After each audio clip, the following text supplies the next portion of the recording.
out in lead in race 66, and we'll watch as he comes around the top here, comes right into your living room. We're halfway through his fourth lap of 6 laps. This is going by very quickly, and he is making it do that because he is flying very, very fast today. Perfect conditions here in Roswell for our championship Sunday and our championship gold medal race here in the biplane class. He starts his 5th lap right there, Tommy, as he heads around. Here is Michael Langston in Misfit, the Black Pitts biplane. Beautiful shot of that against the New Mexico sky there as he makes his way around the course. You can see on the bottom that our leader is just about to catch him. Now you can see it on both screens as they make their way around, passing on the outside, as you always have to do on closed course pylon racing. And our leader has made it around and now lapped Michael Langston. He's in his next last lap already. This is Tom Martin. Got a healthy lead. Going to be hard to take him down. Usually Tommy Sewell in these races has been part of the conversation. He gets up there close enough, but he has not been able to make up that much distance today.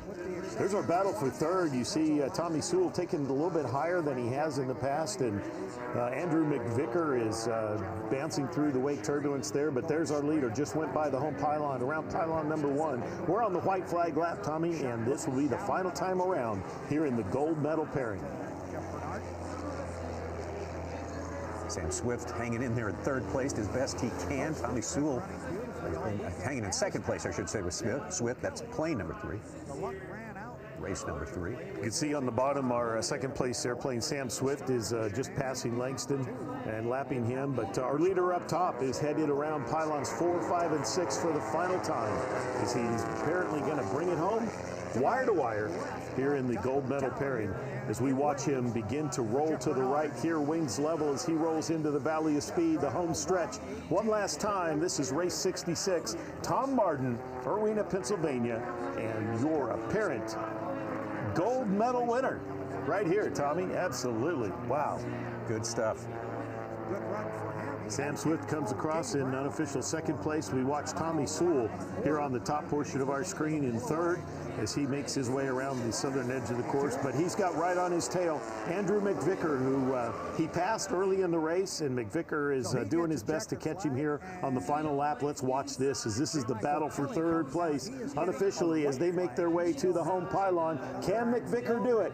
Let's see if he can catch him, and it's not going to be quite enough, but it's that close, ladies and gentlemen, right there, unofficial 3rd and 4th place, with Michael Langston finishing up the southern end of the course right now in the Black Pitts biplane as he finishes up here in the gold medal race. Tommy, we've got champions in Roswell. Yes, champions, biplane champions, both silver and gold. The most recent, Tom Martin, you just saw it right there. Race 66, secondhand at Pitts S1C, and let's take a look back at that one, and it was all the way in control for Tom Martin.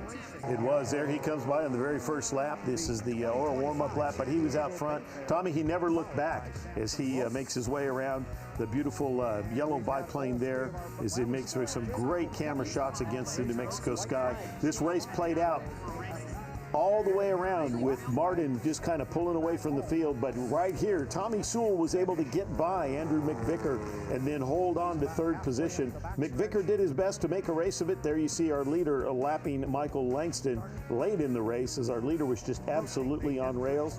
Here's Tommy Sewell and Andrew McVicker as they come around the south end of the course late in the race, but there comes our leader one final time around pylons 5 and 6 and takes the checkered flag right here. Tommy Sewell coming across in 3rd position. And Tommy, that wraps it up. We've got unofficial gold medal finishes right here. Absolutely. The goal for biplane, Tom Martin, unofficially the man in second hand, race 66. Sam Swift hanging in there in 2nd place throughout the entire race. Race number 3, last call. Tommy Sewell, race 25, shake and bake. Staying in 3rd place, Andrew McVicker, excuse me, race 17. Yellow jersey and misfit by Michael Langston, 5th place for race 8. Well, Tommy, we've got 2 classes done. We've got apparent final winners with gold medals, and in this class here in biplane, and then we've got silver medals already determined unofficially in biplane and in Formula One. Formula One, and gold in Formula One is coming up. That is on the way.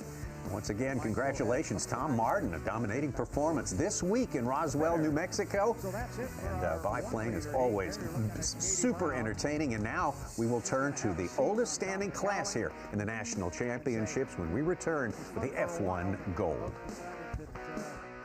Had enough fun because she was on the back of that bull. For a while. It was going to be kind of fun. 8 seconds is forever. Sean was able to move to the left and kind of close the door on her. It looks like at age 9, I became youth world champion. Young Mrs. Brown, and it all goes quiet. Then I nod. The next time I hear the crowd is when my boots touch the ground. Following H1 Unlimited, Heat 4, we still have H1 Unlimited Heat 5 to go before we get ready to go to the final.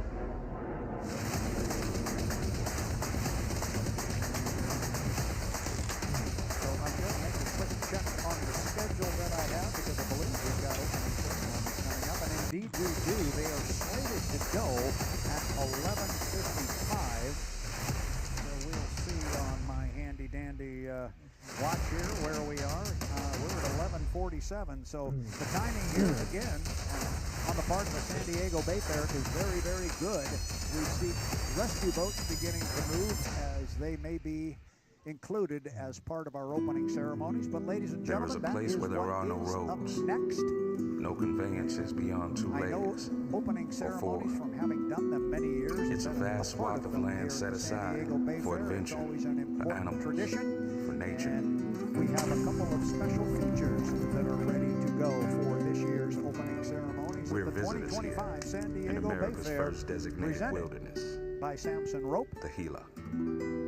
So don't go away. I'm going to step away from the microphone, but don't go away because our opening ceremonies are yet. We've got some special features, as I said. Opening ceremonies for the 2025 San Diego Bayfair, powered by Samson Rope, is next.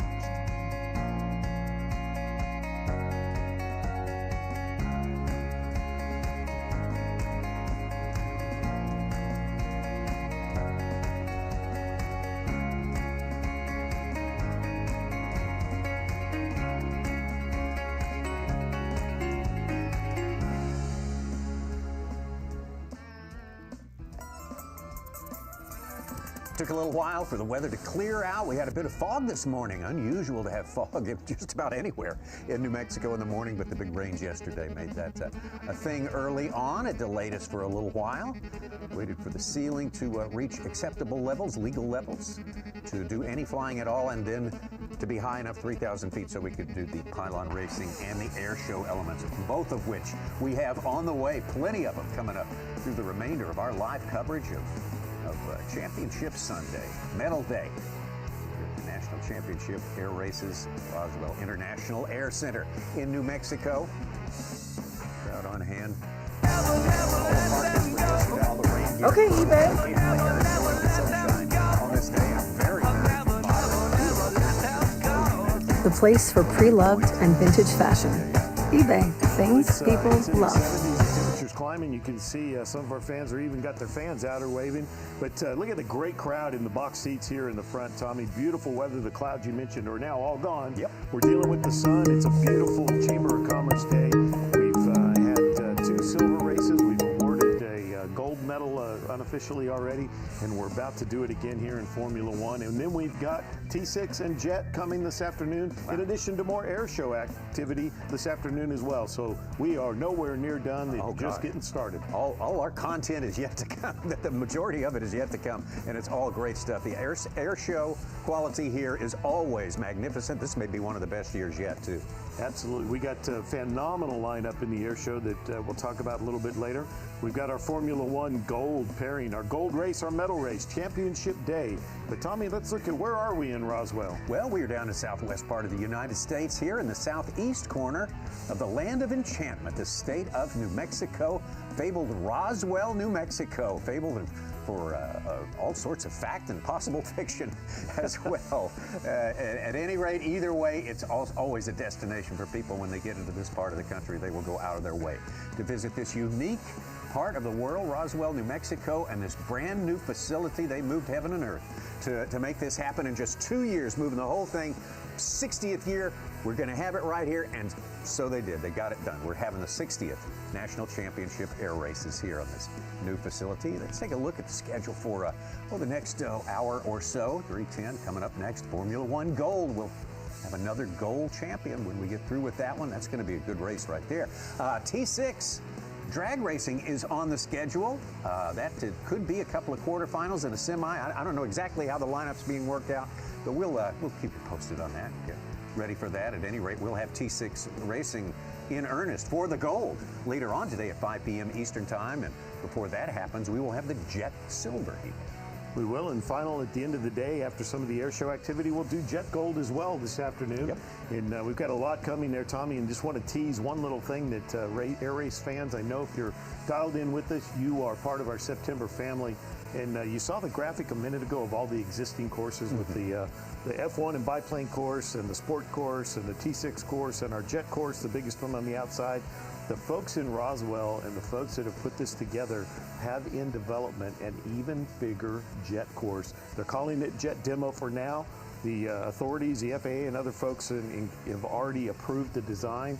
And there's a potential that they may add that in the future and have even faster jets that may allow additional types of jet to fly upwards of 600 miles an hour, Tommy. So longer legs on that course. So nothing official yet, official yet, but keep your eyes posted. Stay tuned to the airrace.org and all the official channels, and you'll get updated info. And here we see some of our biplane competitors that just finished, Tommy, in the gold race, making their way back to the pits. Getting them collected. Tommy Sewell having a good campaign yet again, many years. He's been competing here, one of the always top tier performers in biplane. Well, it was a very exciting race, Tommy, and we've actually wrapped up the biplane class now for 2025. Happy to have them. Silver and the gold race. They were not part of our races in 2023 at the last time we raced in Reno, and we're so excited to have them back, and it's been nothing but adrenaline and excitement every time they've been on the course. Congratulations again to Jeffrey Lowe, our silver medalist, and Tom Martin, our gold medalist in biplane. Check out this mobile camera rig here. Talk about ingenuity. Look at the platform built out of PVC pipe and all that good stuff. And the cameraman looking for some excitement from the crowd as he goes by. But it takes an army. That's how they get those cheering shots there. That's exactly right. It takes an army of folks to put together not just the air races, but just even the broadcast here, Tommy, to make this come off. And there's some of the amazing team that's helped making that happen. All sorts of professionals and volunteers. It takes, as you say, an army of people and a million moving parts to make a complicated but very entertaining enterprise like this come off without a hitch. So if you're just joining us, not only do we have that camera shot, you see the one that here at the top of the grandstands, but Tommy, we've got mobile cameras out in the pylons, out in the desert. We're going to bring you shots if you're just joining us for the remainder of the afternoon. We'll have shots from in the desert. You'll be able to hear these aircraft go over, see them up close. It's absolutely phenomenal. There's another group out there, and we acknowledge them. I try to remember to acknowledge them every year. An army of photographers, still photographers, who show up with their magnificent now digital cameras and put together some of the most incredible photography you've seen in any sport, not just this category, across the world of sport. Yeah, absolutely. That is so true, Tommy. And if you've been watching social media, if you just look at the hashtags around National Championship Air Races or Roswell or whatever, there's already some of that phenomenal content you can out see there, it Tommy. out there. You've shown me some pictures today that are just eye-popping. Wave, everybody! Come on, we got to have a shot for the documentary about the first flight in Roswell, New Mexico. It is kind of a milestone, a landmark year. So if it feels like, well, what's going on? What are we doing? You can see in the far left portion of that shot, way down on the end of the runway, our gold pairing of our Formula One class is just now beginning to get out towards the runway. So we're waiting for the biplane folks to get all recovered off the runways, and then once everything's safe, we begin to put airplanes out on the runway to get ready to depart here for Formula One. And it has been excitement one after the other. So we are about ready to get to the first preliminary, get pilots in planes and start engines and all that here momentarily, Tommy. Yeah, looking forward to that. Maybe you're thinking about watching this, thinking about making Roswell a destination next year during this same week. It's always on the same weekend of the year, this weekend in September. Roswell's such an interesting place, so much history, a lot of it aviation history, a lot of it history in the newspapers, and some of it speculation, some of it actual fact. It's an incredible place to explore, and let's look a little deeper into the history and at the present Roswell, New Mexico. We are here at the International UFO Museum in Roswell, New Mexico. It kind of encapsulates the 1947 incident. So what allegedly happened was there was an impact site and then a crash site. It was on Mac Brazel's ranch field. There was a lot of debris out there. He did ask other ranchers as well as to what that metal was that he found, because he knew it wasn't man-made. It wasn't from like an airplane. It wasn't from a car. Nobody else knew what it was. So then he kind of went into Roswell to talk to the sheriff. He didn't know what that debris was, so he kind of talked to his sheriff friends, which in turn the military came to be.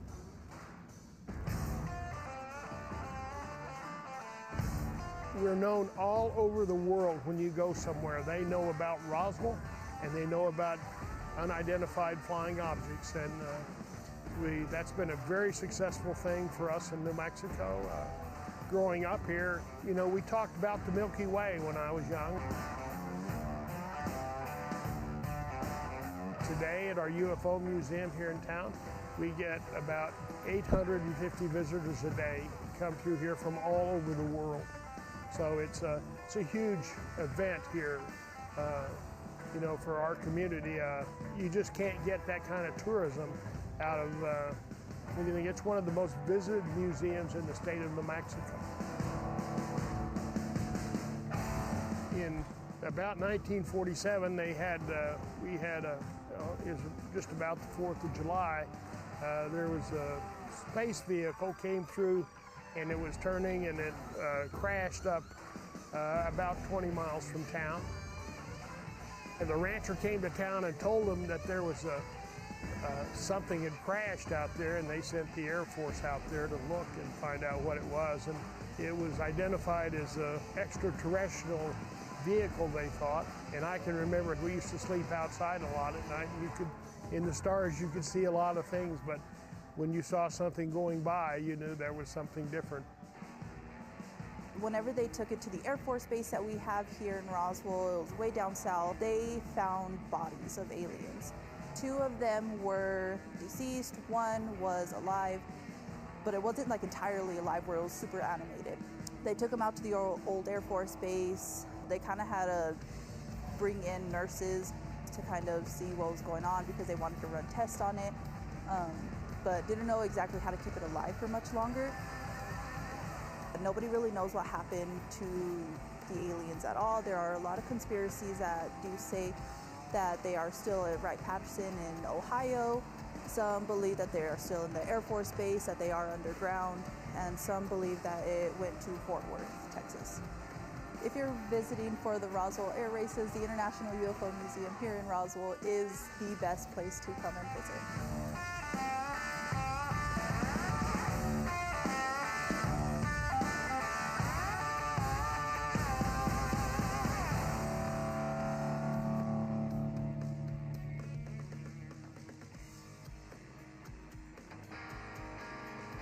My name is Josh Watson, and I race Freight Knot, which is race 31. We're here in San Jose, California. This is my shop where we work on airplanes and teach people how to fly. We're getting ready to build up another 0320 for one of our 172s. So just getting all the parts and pieces put together. Kind of similar to the way we do a race engine, except for these are all certified parts.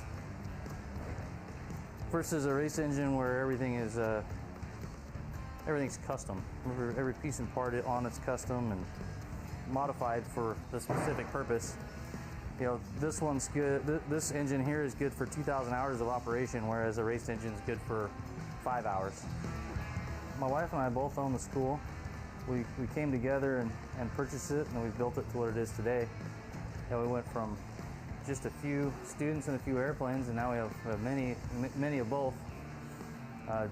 We're a good team because I have a background in the business side of things, in the mechanics and the maintenance side of things, and then she's a lot of experience in the flying and the instructing part. So we kind of took the whole and divided it in half, and we each have our responsibilities, and I like to think we do pretty well at it. Our customers seem to be pretty happy. Every day is something different, and that's probably the best thing about the job. I come in, and really my job is to fill the holes. I have an employee that works in every different facet, from running the day-to-day maintenance operations to changing the tires to answering the phones. Even the nuts have to be certified so that we get a very consistent product. Everything is exactly as it came from the factory, from Lycoming in this case. We use all factory numbers. As a result of all these procedures that we do, these engines are incredibly reliable. The more time you spend in an airplane, the more time you spend working on it or flying it, the more comfortable you get with it. Well, particularly with air racing, there's a significant amount of risk involved.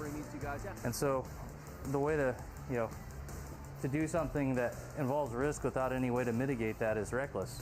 And air racing is anything but reckless because of all the skill and the time to make sure that we're able to mitigate and manage all that risk. A lot of that is just from experience, spending time doing it. You're inherently better at something if you do it every day. You look at our race course, and geometrically it's very similar. I mean, you'd be hard pressed to notice the difference. It's the environment that we're operating in. The elevation's a little bit lower. The ground is much flatter.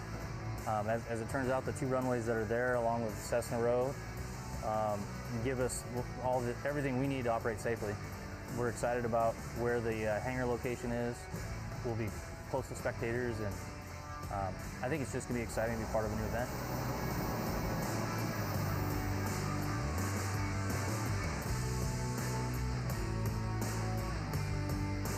Very interesting visit with Josh Watson. Josh Watson, who incidentally, in the Frayed Knot, is going to be occupying the pole position in our gold race. The gold medal for the Formula One class. Here, the first go-round in Roswell, New Mexico. It's going to be sort of a milestone he's going to be proud of if he can pull it off. And past performances, if that's any indication of future success, he's fully capable of doing that. He should be, and here's the course we're going to fly. You see the biplane in Formula One course is our up-close and personal smallest course, and it is right there to the west of the Roswell International Air Center. And as we take a further zoom in here, we'll take a look at the course itself. You see our start-finish line. We also know that as the home pylon. Aircraft will depart off of the runway from your left to your right on this graphic. They'll pass the home pylon and then begin their way around our track to the left. Counterclockwise, 3 pylons on the north, 3 on the south, 6 total. We're going to fly a distance of 3.19 miles. We're going to do it 8 times and a little over 25 miles. So in Formula One, this is our pairing, Tommy, but we also have that starter lap, the warm-up lap right before we start counting. Absolutely, and that's the way it shakes out in order of their qualifying and their pairing speeds. And Josh Watson out front in race 31. Of course, Frayed Knot, we just met that team for you right there. Justin Phillipson, no strings attached, second place, race 79. Eric Dietz in race 85. Plane is named Deja Vu. Chad Harris, race 00, not the appropriate name for 00. Fifth competitor Drew Keenan, race 81 in Sleeper. It's a very competitive class. Like he said, we expect if things shake out like they normally do, Frayed Knot has the pole and will likely stay out in front, but we'll see. This aircraft has been very competitive all week that you see on the screen there. That is race 79, Justin Phillipson, that Tommy just talked about. He's in the second position, so outside on the front row. And if you recall from our Formula One race earlier, the 5 aircraft are going to be all aligned on the runway.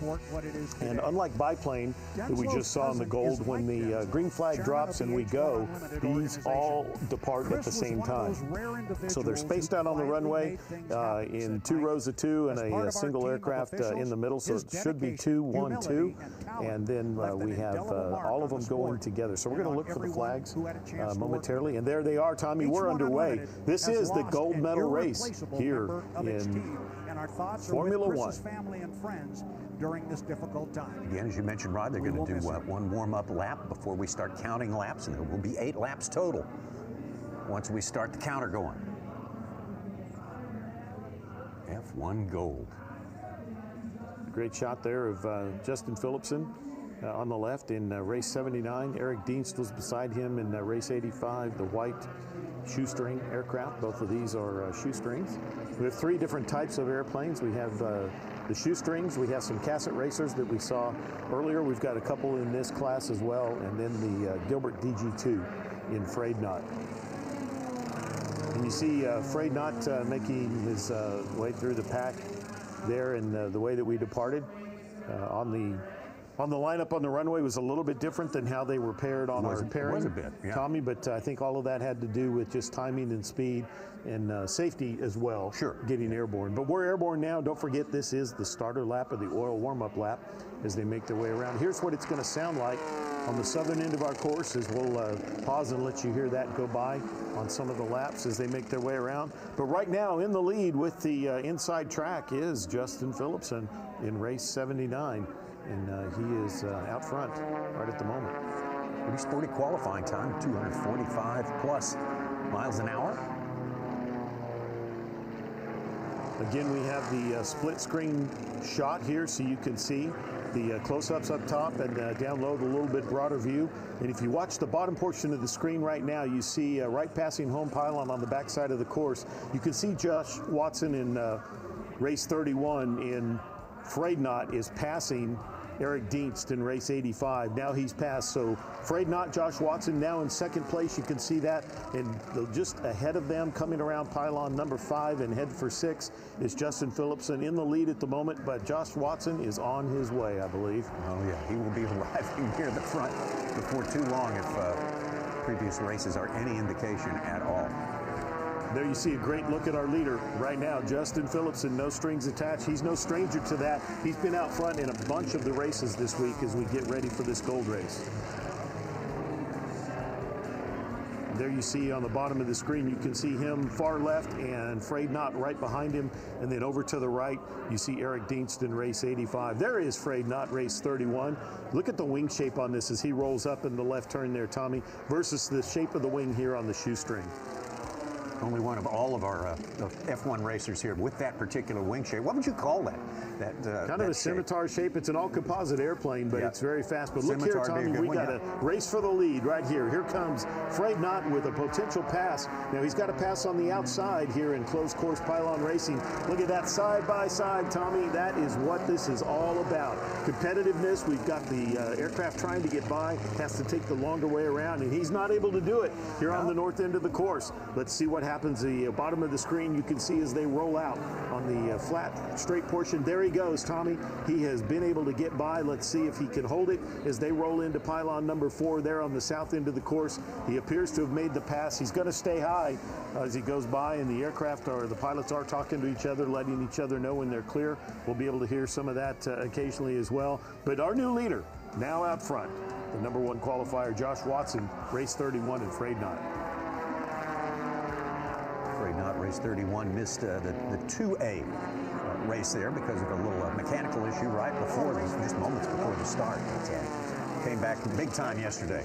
He roared into life. Certainly did. Yeah, the magneto failed. They were out on the runway ready to start. In fact, the motor wouldn't start is how they figured it out. And he had to pull off. That's the time to figure it out. Yeah, they had to pull off the course, and he did not race. And so yesterday he had to come back out of the silver pairing to win that, to get back into this gold pairing. And here he is today, now taking the lead. But there is our number 2 competitor. No strings attached. Justin Phillipson in race 79 doing a great job. We got good safety equipment. We got good rescue. And he kept it out there out front as long as he could. But boy, I tell you what, there's a lot of speed involved in that race 31. Yeah, he's just kind of pulling away from the field now like we thought he might. That aircraft is certainly no stranger to being out front. The airplane itself won the national championship 3 times with Lowell Slater. And Josh Watson is our defending national champion in that airplane from 2023. And now it appears that he's out front, maybe headed for a repeat. Yeah, back-to-back here in national 2025. championships, not in back-to-back years, but back-to-back race meets for Here sure. we are in 2025, our 60th national championship air races, the gold medal championship race. And we are rolling around pylon number 6 here in lap number 5. Left side, they got it down and then it hiked up again hard on the left side, and by that time it was Listening for that white flag call. I've watched all the onboard video Here shortly, and we get to another lap or 2. But we have some good competition going. We've got Justin Phillipson, race 79, has not given up. He is continuing to do his best to possibly look for maybe a mistake. Right. Josh You don't Watson leave makes a anything on the mistake. table in this race either. This is the gold race and the final race of the year. Well, and we've seen that earlier today in one of the other pairings. We saw a little bit of wake turbulence cause an issue, and an airplane had to slow down and pull up and lost a lot of ground, quite frankly. So you never know. No. It's not over till it's over. Mighty close to clipping Dave's wing. But there's your leader, Yeah, it's Josh Watson, just Wilton, California. Afraid not, holding it down out front. Apparently just on rails now as he's gliding around in just a little more than 50 feet above the deck as he zips around. You can see on the bottom of the screen, well, on both screens now, he's beginning to catch some of the back end of the pack. And like all passing on closed course pylon racing, Tommy, you got to do it on the outside. So he's going to have to work his way around. There he is, coming around a couple of our competitors farther back in the class. Drew Keenan in that shot as he was coming by. Also in that shot, Chet Harris, Otnot. Race 00. Kind of getting a list together what we got to do and how we want to do it when we get back to the shop and move things White around. flag, so we white can flag. Now successfully passed down. He's completing lap 6. Right there as he passes the home pylon, we're in our final time around for Josh Watson here, Tommy. The fact you're a two-boat team and you still got one boat left running. Watson is in the business. He gets his hands dirty working on airplanes all the time and managing an operation, a substantial operation. Yeah, what a great story, the story behind the story. But here he is focused, he is intent. It's all business right here in the gold medal race of the national championship here in Formula One. Ladies and gentlemen, he's coming around pylon number 5 right there for the last time. Round pylon number 6. Let's watch here as he rolls the wings to the right, rolls out level, drops the nose, accelerates toward the home pylon. This is the Valley of Speed. Josh Watson coming across the home pylon right there, ladies and gentlemen. That is your unofficial. You're about to lose gold medal winner $40,000 with for your second car place, accident Justin because you Phillipson. don't know this one trick. Check this out. It turns out insurance companies use AI to calculate the lowest amount that they can pay you. Our AI flipped the script. It knows what you're actually supposed to be paid before they pay it out. It takes 30 seconds. You only answer 4 questions. Then boom, you see exactly what your car accident is worth. No lawyers, no insurance adjusters, and no BS. Just a real fat cash. He had to work his way through some traffic, but in the first couple laps, he was able to do that fairly quick. So here's the replay, Tommy, with Justin Phillipson starting out on the pole, but there comes Freydnot and Josh Watson making his way around some of the lap traffic right here. Got to pass on the outside. He's doing a great job in that airplane. Look at that beautiful. You see the difference between the Gilbert DG2 and some of the shoestring racers. He's there, and look at this, right up close. Our cameras out in the desert. These aircraft coming right to you. Wow. What a race. Well, it took just a couple turns for Watson to be able to get by Phillipson. A little close race, but the speed difference between the airplanes obviously provided a passing opportunity, and here he is. He finally gets by, he's out front, and he began to just run away with it from there. Yeah, just bringing it home. Basically, the last 4 laps of the A1 there, just don't make any mistakes, keep it flat, level and flying, and he did just that. And here we are in the right near the close of the race. He's passing some lap traffic there as he makes his way around, pulls up tight. There's a great race back in the pack with Chet Harris, Otnot, and Drew Keenan. But there's your leader coming around the pylon for the last time. He takes the checkered flag right here. Your unofficial gold medal winner, Josh Watson and Freydnot. Let's back-to-back wins in gold. Formula One for Josh Watson, race 31, and that is the 4th national championship for this airplane called Freydnall. Justin Phillipson, race 79 in 2nd place and no strings attached. Deja Vu, the plane of Eric Deans, race 85, was 3rd place. Drew Keenan, race 81 in Sleeper, and Chet Harris, caught not 0-0 in 5th place. Gotta go to work. You got things you gotta do. So unofficial gold, that will be made official. The race committee has done with their work that they follow up every race with. And we will have golds distributed in both biplane and F1 silvers as well during the course of our racing day today, and our racing day is far from over. There's your unofficial gold medal winner right there, Freydnall. Josh Watson rolling out on runway 35 here at the Roswell International Air Center. And I know he's got to have a smile from ear to ear inside that helmet. He's done a great job winning this, unofficially winning the gold here. It's a story. Yeah. Well, you can see right there what's coming up next. That is the ever-popular T6 format, a historic part of American aviation history, and especially military aviation history. We'll have those planes up and flying and doing their thing. Before you know it, we're going to step aside for just a couple of minutes, and we will be right back. What else are you going to do? I was born in these mountains. And there's nothing you can do about my what first pair happened of skis yesterday. It's when I out was the window. 3. I know you hate second. I was never afraid to go fast. But I got fast until nobody could catch me. the good news, though, to this whole thing is you look like Corey Peabody. You got a smile on your face. 154.06 miles per hour. It's easier for me to American get on the ever. boat. Boat takes like 6 months to rebuild. It's just too bad. It's one of those things. It's a racing accident, and we'll fix it. And we'll come back, and we'll come back with the boat.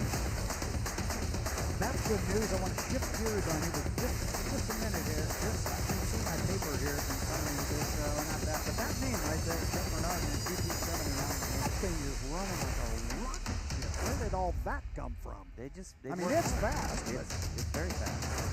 They worked hard. They got a good crew over there, and they got a good engine, and things are working out. They got a good tier combination, and that's what it takes. You put the whole puzzle together, and cool things happen.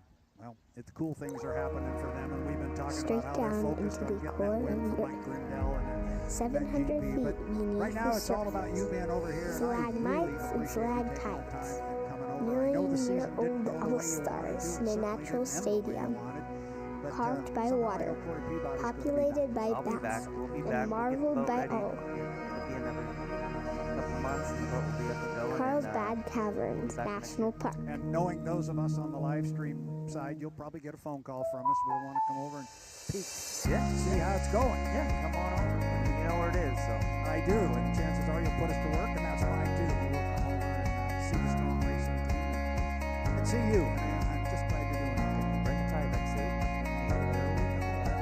He is Corey Peabody. He drives the U9 of Beacon Plumbing. Unfortunate end to his weekend and season down in turn 1, lap 2 yesterday. Put on a great show up to that moment. I appreciate you coming over here and chatting with us. You're a big part of this sport. You're a big part of that team. We need to keep you around, so glad to have you here, bud. Well, luckily I'm still around, so. We're not lucky for all of us. Yeah. So we're just gonna hang out and enjoy the sunshine here when it comes out today. Get on the road tomorrow and from the T6 class. Get back to some years ago, Corey Peabody, in order to we're going to step away right now. When we come back, we're going to go racing with our Grand Prix America hydroplanes. Came up with a coming up on the water. formula and we're going to that put they're going to 6 show you boats now. on the water. It is a drag race. John Shaw It's guy is for going to be in one lap 2 or in lane 2. I've been two saying that racers this in the morning. air. His boat showed some speed. Maybe he can run with Mr. Bernard. Corey, thank you very much. We're going to step away. We'll be right back. I'll let Corey get back over to the other side of the correct. It's the 2025 San Diego Bay Fair presented by Samson Rope.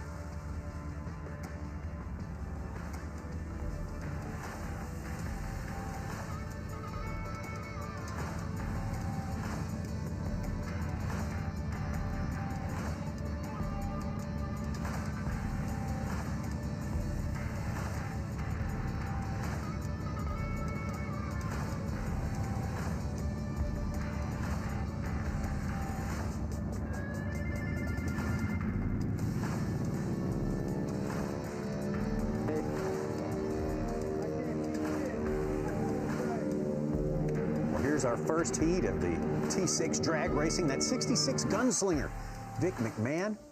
And in the yellow plane, race 19, Michael Sisk and Redneck Fury. So, Tommy, this T6 drag racing is basically take off the runway. They're going to make one time around our shortest 3.19-mile course, and the first person to cross the home pylon finish line is the winner. So let's watch and see. It's head-to-head racing in this very even class. We're going to watch these two aircraft go and watch them listen. So watch as they start the turn right here, and we're going to see who comes across first. The yellow plane again is Michael Sisk. That is race number 19. Appears to have the pole position, but man, this is just all out start to finish. Let's let him race.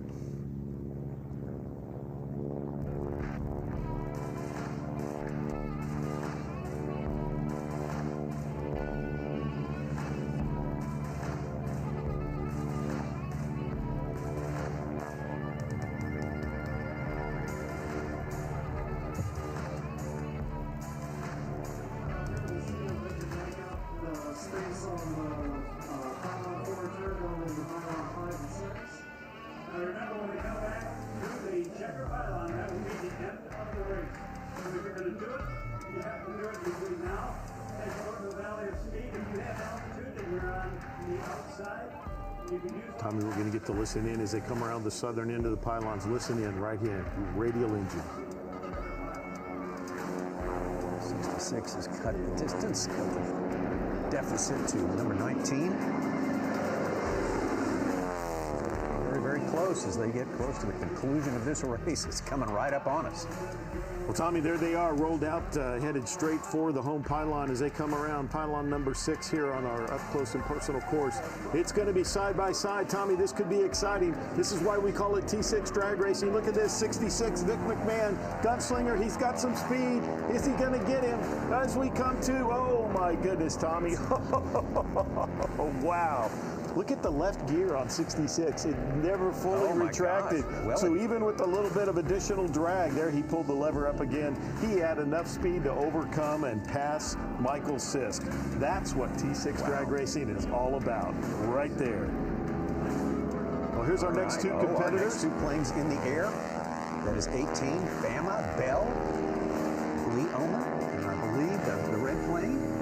Get a close up here. Number 5, Gordo Sanders in Big Red. Gordo Sanders in Big Red. Okay. Yes, sir. So we're underway. This is heat number 2. Same thing. We're going to watch these two aircraft depart and begin. They got the gear up, retracted. They're climbing just a little bit to get to the minimum altitude. They're starting their first few turns here in the pylon. We're going to listen to these beautiful 9-cylinder Pratt & Whitney air-cooled radial engines and those Hamilton standard 9-foot-long props where the tips are going supersonic.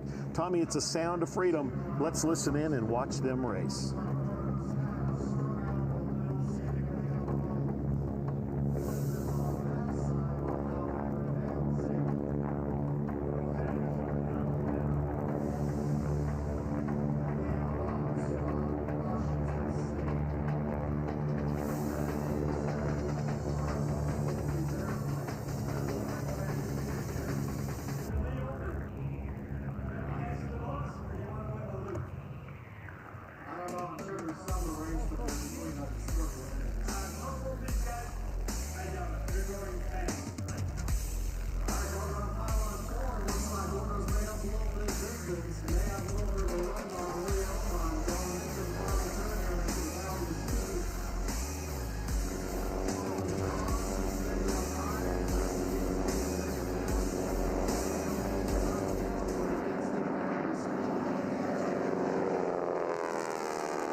Wow, what a sound, Tommy. That's the sound of racing. And here we are, just like the last race. Gordo Sanders is making a run as we come around the final pylon number 6, headed for home. He's got a little speed on the outside. Who's going to win? Oh, my goodness, Tommy, look at this. He's going to do it. Side by side right there. It's going to be almost too close to call. Home pylon. Oh, gosh, I don't know. Our camera angle isn't exactly straight on, so I'm not sure who won that. That was appeared from our close. angle, it was Big Red, number 5. It looked like it, but Parallax might have got us. I don't know. We're going to have to wait and see. Wow, 2 super exciting drag races. That is exactly what T6 1v1, T6 drag is all about. Look at this camera angle here. Little bit different year you were right, Tommy. Gordo's out in front, almost a plane length as he comes by right here. So you get the call, Tommy. You would think it's number 5. You would think so. I'll just say number 5. Unofficially. I could be proved wrong. Unofficially. It wouldn't be the first time. And here come our competitors back. So 2 1v1 races, and that is just incredible competition and the things that our racers will do just to compete against each other. That's a fun format, always a favorite out here. That Nick Fury, Michael Sisk just kind of got clipped at the end, we think, right there by Gordo Sanders out of Alabama with Big Red. Yeah, Vic McMahon got beat Michael Sisk in that first race. I'm sorry. Yeah, you got Michael Sisk in the first race. Yeah. So what they did is they went up and hovered above, circled around above while our second pair raced. So we didn't have to wait for landing rollouts and that sort of thing. So we'll see all 4 of them roll back in. Here comes Vic McMahon in race 66, the gunslinger, the apparent unofficial winner of the first drag race between these two. He definitely had some speed on him. That one was a little easier to tell. Yeah, he was more prominently ahead. The one in question that I believe you got exactly right was our second pairing that we should be seeing. We're rolling out on final here momentarily. All of these AT6 Texans, we're going to get to see them race the Pylon Racing Gold medal here later today. AT6 coming up. But this is one of our most unique and historic classes that we have. It's very even match racing in this class, where they're all production T6 Texans, if you will. We have the ability to have all the variants that are in there, the S&Js, the Navy variant, and then there's the Harvard Canadian license-built version of the T6 Texan. Don't have any Harvards present this year. We just have 2 S&Js, one of which is our pace plane that you'll see later, and then the rest of them are AT6 Texans built by the North American Aircraft Company, and we're waiting for our other 2 to come in. But coming up next, we're making our way into the air show. That's right. portion. We're going to have some civilian performers coming out for you there, and one event, one air show element, and then we will go right to the Jet Class Silver Race. So we have got racing, air show, racing, air show, racing. Yeah, absolutely. And on the schedule, we're expecting to see the B-25 Yellow Rose from the Commemorative Air Force, along with the P-40 Warhawk that's from the P-40 group there in Dallas, Texas. A beautiful aircraft in the configuration of Tex Lee Hill, call sign Tex, and he was part of the all-volunteer group in China, in Burma, before America got into World War II. All right, we will step aside, take a break, and we'll be back for Jet Silver from here in our remote broadcast position here, and let you enjoy some of the air show action as it unfolds.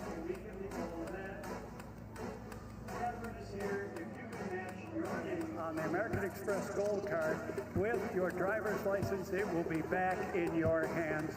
Catherine's got a gray flop head on. Catherine, I'll give that to you. Roy, I might be a little busy. Roy, thank you for letting us do that. Not a problem. Flight Roswell, your hometown fixed-base operator, is proud to serve as the premier gateway to aviation in southeastern New Mexico. As a full-service FBO, Flight Roswell welcomes all general aviation traffic and supports aircraft of every size, from single-engine props to the largest military jets in the sky. As part of the AvFlight network of 26 FBOs worldwide, AvFlight Roswell connects pilots and passengers to a trusted standard of service, safety, and hospitality wherever their travels may lead. Whether you're here for the excitement of the Roswell Air Races, flying for business, or simply enjoying the freedom of flight, AvFlight Roswell stands ready to serve you today and every day. While enjoying the National Championship Air Races, Heineken and Dos Equis, the official import beer sponsors, invite you to refresh yourselves responsibly at any of our booths throughout the event. Just had a bug on my script. Nothing like having a bug on your script. When we were, I don't know if you noticed us during the opening ceremonies, Danny, Greg, and I were standing and we're kind of going, what the heck? The biggest beetle I have ever seen in my life in the wild decided to come up, say hi, kind of checked out our feet and went, "Hey," and kept on walking down the tarmac here. Even the insects are friendly here in Roswell. Was it Ringo Starr? No, no, I called him Paul McCartney. Okay, all right. Oh, you're such a jokester, eh? ExxonMobil is proud to support the National Championship Air Races, first year in the land of enchantment. In New Mexico, our team's innovation and hard work drive our progress, delivering safe, reliable energy while decreasing emissions. On behalf of ExxonMobil, thanks for coming and have a great time.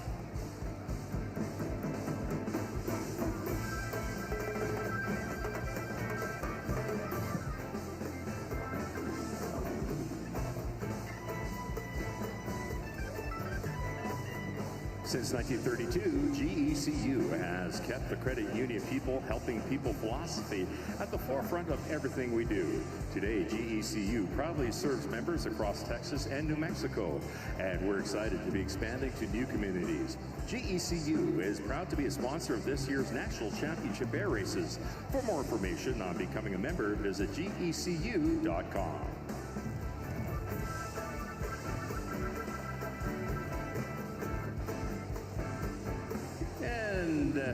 Coming down the taxiway as we speak, here come your T6 SNJ Harvard.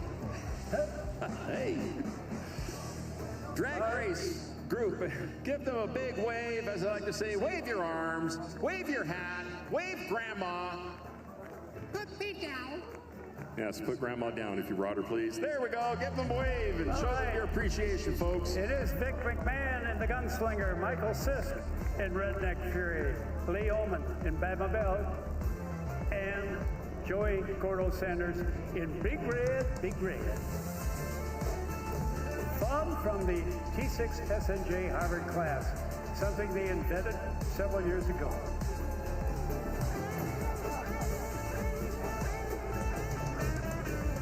Oh, how can you tell he's got his Section 3 flag out? Listen to Section 3. That's Lee Ullman from Squim, Washington. Yeah, he's gonna be an orange head, that's for sure. Joey Sanders, Big Red, Gordo Sanders, keeping us cool. Owner of both of the Blue Airplane and Big Red. Back to you, Roy. Thank you. Illusions Rentals complements this year's show with comprehensive decor design and specialty rental services that transform event spaces into memorable destinations. Our portfolio spans stylish furniture, custom fabrications, floral installations, and scenic elements, all curated to enhance the structures provided on site. Whether your vision is modern, classic, or entirely custom, our diverse catalog and in-house design teams ensure every detail aligns with your theme and audience, delivering exceptional service and flawless logistics to every environment. For more information, visit us at www.illusionsrentals.com.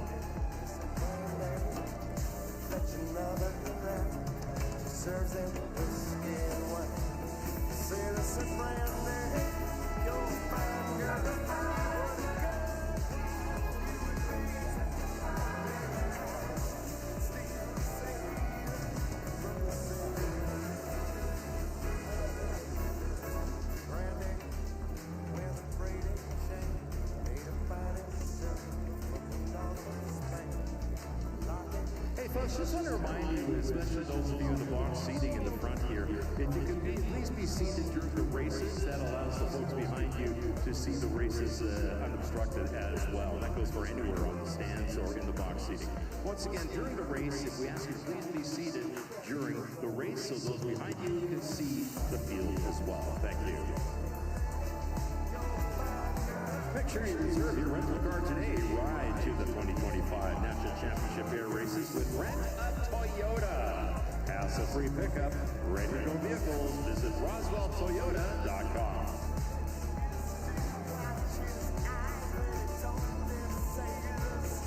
I want to tell you, we just made an announcement. One of our great spectators found a credit card in the stands, brought it to us and said, here, we want to turn that in. That's the integrity of our fans. The owner of the card is here with his driver's license. He's going to get the card, and you owe some of your co-fans a big thank you. Chris, yeah, thank them, yeah. Big round of applause for that happy story. I love a happy ending. Roy, we almost had a credit card for tonight. Darn it, you dig it. Formula One racers need your love. You're yelling, you're shouting, you're waving, you're screaming, you're whistling, you're jumping up and down. It's a party. It's a party that's going to go on. Thank you, Catherine. That worked out good. I love a happy story. Happy ending. Hey, Danny, have you checked out the official program? Isn't it amazing? Day and night, I have been going through that. It is great. Oh, so much information there, and especially page 86 and 87. Now, there's two things that go into that. You may not know this, but I do.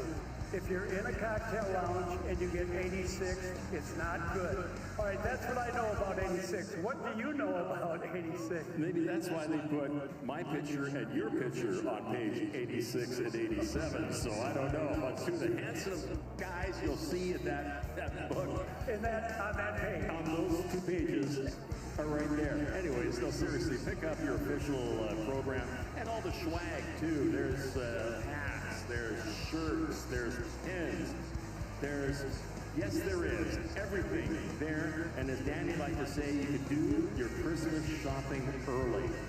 You go in there, and the merch tents are all over the place. The main one is as you come in, or I guess now head out at the end of the day by the main entrance. And what do you guys think of that main entrance? Did they do a great job with that arch with Roswell and the planes on it and everything? Doesn't that look cool?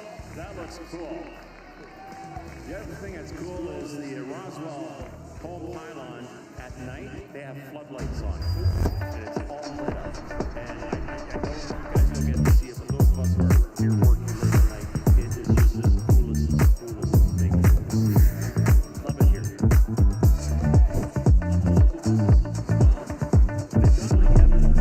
Together to help support this event. This is like Stone Public Corporation. Pulse Jewelry. We'll talk about them in a minute too. Sycamore Storage Solutions.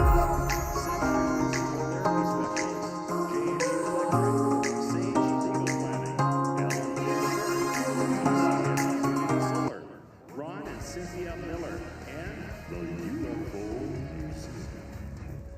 Have to make it sound mysterious when I say that. These are our Roswell business champions, local businesses working together.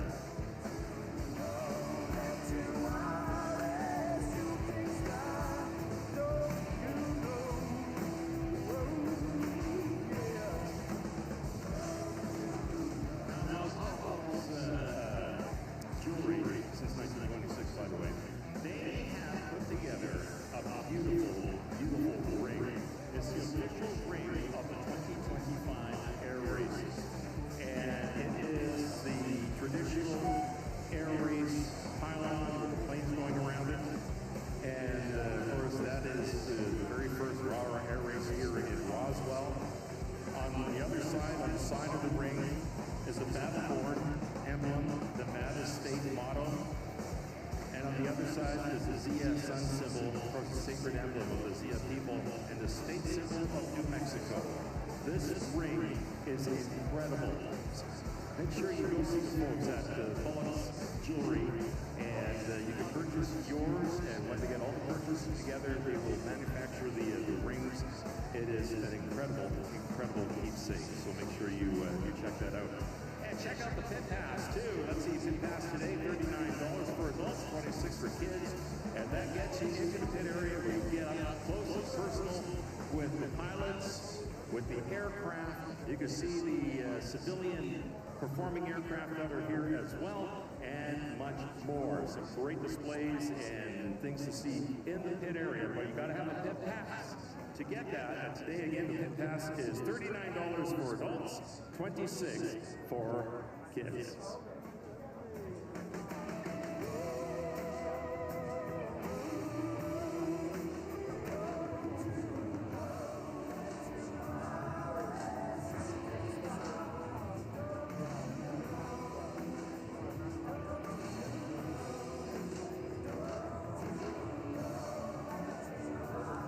Welcome back to the start-finish line tower on San Diego's Mission Bay. This is Brad Luce reporting. It's the 2025 San Diego Bay Fair, presented by Samson Rope. Next up on our ledger is Grand Prix America, heat number 3. And right now we are 4 minutes away from the start of Grand Prix America, heat number 3. Yesterday we ran our 6 Grand Prix boats in an A and B section. We had 3 in A and 3 in B. This one, however, we are going to run all 6 of our Grand Prix America hydroplanes. So this should be a good one. And we've got a bit of an inversion going on here, meaning the fastest boat that has been this weekend in the Grand Prix class, that being the GP79, driven by Jeff Bernard, owned by Mike Grindell. GP79, Jeff Bernard's going to be on the far outside. But let's take a look at the boats that are going to be and the lanes they will run in. In lane number 1, it will be the GP17. That's the blue and white boat, the Miss Renee. It is driven by Austin Ekrich. Lane number 2 is going to be the GP135 Cool Cat Motorsports. Boat is owned by Ed Thompson and driven by John Shaw. They showed a lot of speed yesterday and looked very strong. Then in lane number 3, it's going to be Grant Racing, GP5, Chris Grant behind the wheel of the Jack Nut Apparel. Lane 4 is going to go to GP10, the Freak they call it, Kevin Ekrich. He'll be driving that brightly colored orange boat. Kevin calls home to Edmonds, Washington. Then in lane number 5, it's the GP15 Happy Go Lucky Racing. That will be the Old Trapper, the Jerky Stettner Electric. Greg Hopp from Snohomish, Washington handles the driving duties. And then the aforementioned Jeff Bernard in the GP79. He will be on the outside. Checking the clock, we are 2 minutes and 12 seconds to 10 now away from the start. I've got 1, 2, 3, 4, 5, 6. We've got all of our Grand Prix America hydroplanes on the water. This could be a good one, and we will find out in 2 minutes. 2 minutes. The GP17, Austin Ekrich's going to be in 1. John Shaw is going to be in 2. It's going to be Chris Grant in 3. Kevin Ekrich in lane 4. Lane 5 will be Greg Hopp. Put in thousands of hours every year to support schools, charities, and local events. As sponsors of the National Championship Air Races, John Shaw comes hard down the front straightaway with a minute 30 are built by those who care. Pioneer Bank, community banking in action. And if I could interrupt, Roy Hathaway, load to your left, our 1961 Dodge Power Wagon, modified for fireworks, and it's by silver winner Jeff Lowe. His crew and his family, so show him the love, scream and shout. His airplane, of course, around it. Checker pylon, Miss Diane. So Jeff will be on the far side. Nobody has solved that puzzle this weekend. Jeff Bernard is silver race winner, beginning with that qualifying back to you, Roy. Thank you. 138 miles per hour. All the boats are starting to come together on the backstretch, all 6 of them up and running as we are inside 50 seconds. Inside 50 seconds to the start. If you're looking for your next ride, come to Richland Motors, your hometown dealership for GMC, Chevrolet, Chrysler, Jeep, Dodge, and Ram. From tough trucks to family SUVs and everything in between, we've got the perfect vehicle waiting for you. And here's the best part. At Richland Motors, every vehicle comes with powertrain for life. That means peace of mind, mile after mile. So why wait? Stop in today or visit us online at rlchevrolet.com. Richland Motors, where the deals are real. 1, 2, 3, 4, 5, 6. There they are, all coming off the top end of the race course. We're inside 10 seconds. John Shaw's coming hard. We are 4, 3, 2, 1. Mark, it appears to be a clean start. Oh my gosh. Wow. John Shaw really got the jump on the field from lane 2, and he's going to get out of the corner first. He's being trailed in there by the rest of the field, and on the far outside, it's Jeff Bernard. Bernard's coming off the bottom end of the race course. He's trying to run out John Shaw. He's about a rooster tail back up the backstretch. Very good racing here in our Grand Prix class, but it's John Shaw out by about a rooster tail on Jeff Bernard. But Bernard is already already cleared the quarter mile, field, just so under 9 now he seconds. can move to Starts his at, left well, and get to an according to the inside lane internet, with Shaw. Shaw comes off at about lane 2. Bernard keeps the speed up and stays cash wide. for And Danny did Clifton. Shaw lose power? He did. Oh, tough break for John Shaw. As he's going to go dead in the water, he pulls to the infield. Well, Danny is hot. And, oh, that's a tough break. The boat was running so well. Now we got a great race going for second place. And it's Egret on the inside and Egret on the outside. Right here in Roswell. The race right now is for second, third, and fourth. Jeff Bernard is way out in front on lap number 2 of 3. Then it's Austin Egret. He is running in second place. As they come off the lower corner, you're looking right down on the top of Austin Egret. That is Kevin Egret to his right. And on the outside, they are virtually dead even. And then you saw the yellow boat there on the far outside. There you see it on the left of your screen. That is Greg Hopp in the Old Trapper Beef Jerky. He is running in fourth place, trying to get himself into the mix with the 2 Egrets. And the 2 Egrets are going to come, oh my goodness, look at this. Hopp is pulled up right alongside. We're going to come off the top end of the race course 3 wide. Bernard already starts his final lap. But look at these 3. 3 wide coming down the front straightaway, and it's Hopper on the outside. He's got Kevin Egret covered on the inside. Austin dropping back in fourth right now. But the race is still for second place. You're getting a good look at it right there. It is Greg Hopp as he starts to open up a little bit of water on Kevin Egret, who is behind him and on the inside. Greg Hopp really showing a lot of speed on the outside. Sunbelt Rentals is proud to power the future of aviation as an official sponsor of the National Championship Air Races. As North America's premier equipment rental provider, they bring serious capability to every job site with an unmatched range of tools, machinery, and heavy equipment across more than 1,000 locations, including right here in New Mexico. Wow, and a guy who drove a whale of a boat race here. Air Races. Very fine is more than just job rentals. from lane They're a number mission 5, partner. GP15, Support of the the National Old Championship Trapper Air Races Beef have been nothing Jerky, short of Electric. exceptional, And Greg helping Hopp us will come elevate home. operations and It's bring the second event place. to life Wow, look in at the race for bold new third. ways. You got Austin Where do you Egret need on the the right inside, equipment? You Kevin need the on right the outside, equipment, the and right Kevin's support, got him and by the a right boat team. length. Sunbelt Holy cow, I delivers didn't see that every one time. coming off the top end of the course. Chris Grant will come home in 5th position. My goodness.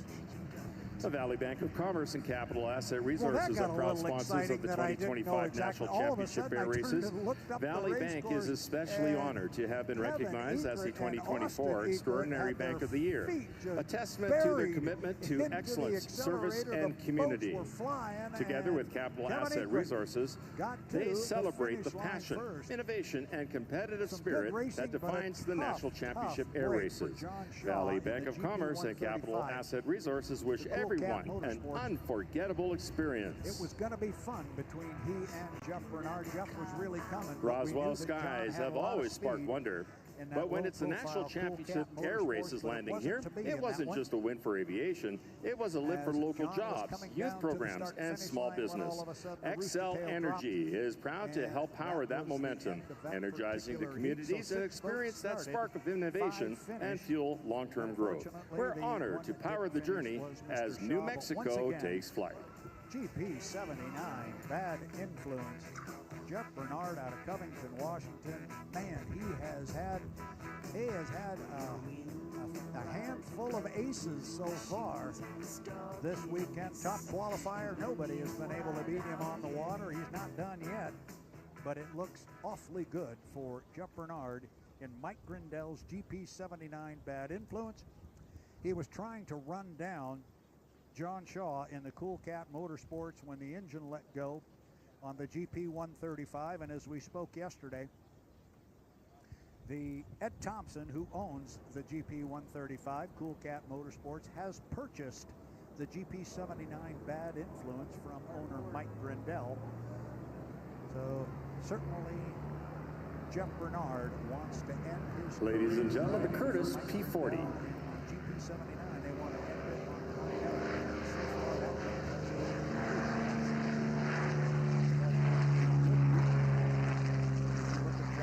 back at the pit area here in what is becoming more and more sunny San Diego with each And the passing minute. B25J Mitchell And And there called is the Yellow the other Rose. end of the happiness spectrum. You got Jeff Bernard very pleased down in the pit area, and there you see on the screen a very disappointed, I'm sure, John Shaw, but he also knows this is part of racing. Got a couple of guys that are going to end on the end of a tow rope, because as you're looking now, the GP17, Austin Ekrit, the Miss Renee, although he finished the heat, Austin did not make it all the way back to the pit area. However, I see he made sure to have his sunglasses on while he's going to get that tow back to the pit area. So I think we're going to get a word with Jeff Bernard. We will find out here if our intrepid pit reporters down there, this time it would be Brent Hall. I think he is working his way down, either he or Erica, to see if we can get him on the hook and have a word with somebody I assume is pretty pleased, but he also understands that the weekend is not yet over. The one he wants to win is that final heat. All right. All right, folks, unfortunately, just been informed that the B-25 is experiencing a mechanical difficulty, but they told us they will, because you're such a great crowd, taxi the aircraft by us right in front here. So unfortunately, we're not going to be able to see the aircraft fly, but you'll get a great look at this beautiful, beautiful machine as it taxis by. Coming up next. Yellow Rose was completely restored to its wartime capability and is operated by the Commemorative Air Force Central Texas Wing, hence the name Yellow Rose. After being donated in 1981 and a 4-year restoration, aircraft was lovingly restored to World War II conditions. Thousands of man-hours were donated over the course of 4 years. Brent Hall is standing by. Let's turn it over to Brent Hall with Jeff Bernard. Take it away, Brent.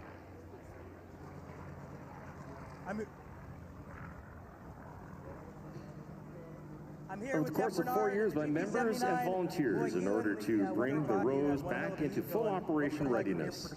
It was delivered to the Army Air Corps in April of 1944.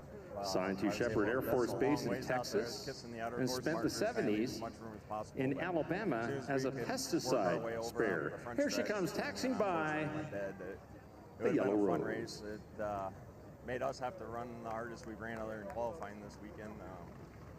Would have been fun to see how it all played out, but we're lane one in the final, and the ready two boats ready to go.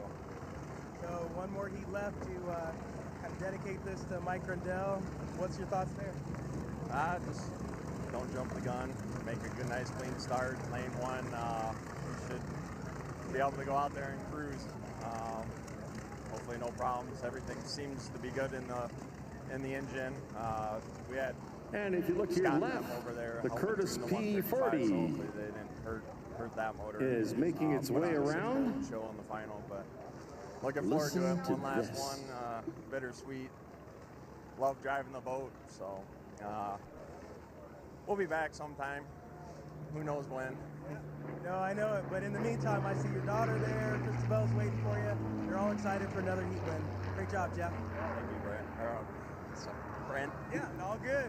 All right, back to you. This is a 1943 Curtis P40N Very good job built in having Buffalo, a New York, conversation painted to couple of guys who've represent a spent a lot David of Lee time Tex racing Hill's against each American other, Volunteer both Group in aircraft. smaller boats and Tex also in the Hill Grand was an Prix class. ace in the P40 and the P51 Mustang. Bernard, he's This happy, like he says, a bit P40 belongs to the bittersweet P40 because sponsor he's got one more group heat of to the run, Commemorative and Air it's the Force. final heat. He It will is run flown for by Mike Parker Grandel. They want to Rathbun end it from Midland, with the Texas. victory. Parker is a So thank you very contract much, corporate Brent Hall. pilot Great job down for there in the business pit area, jets. as He always. also flies for the group Tora Tora Tora, which many of us have seen.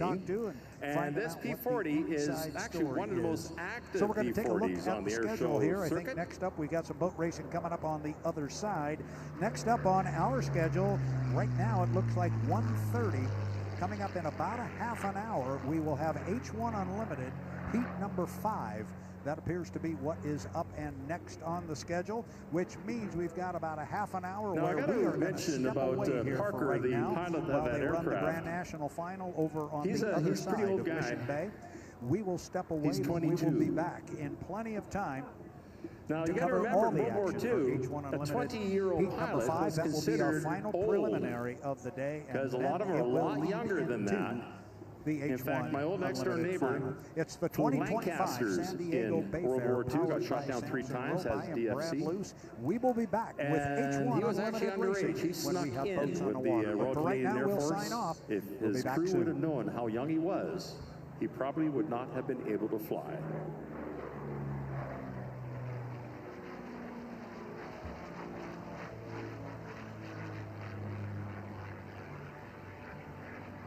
And you notice the colors again and the rondelles of the Chinese Air Force, of course, the American Volunteer Group. The Flying Tigers were a group of mercenaries that flew in the Chinese theater of war early in World War II.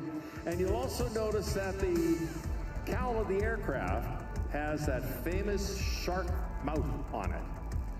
And that's really what set the ABG aircraft apart, although there were some P-51 Mustangs that had shark mouths, some de Havilland Mosquitoes, and I mentioned the Lancaster just a few moments ago. Lancaster, that was called a Ropey, had shark's mouth painted on all 4 cowls of the aircraft, all 4 engines. Okay, where'd he go? Oh, coming in on the left, photo pass.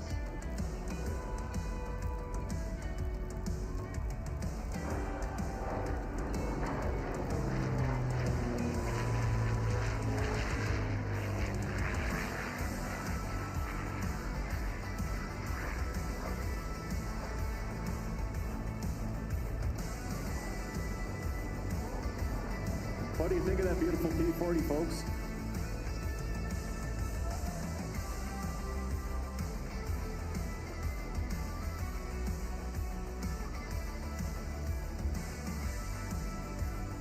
Yeah, I think we should let the airplane provide the music. Here he comes again.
As he brings the aircraft around again, the aircraft first flight was the 14th of October of 1938. Of course, developed from the P-36 Hawk. Oh, here he comes.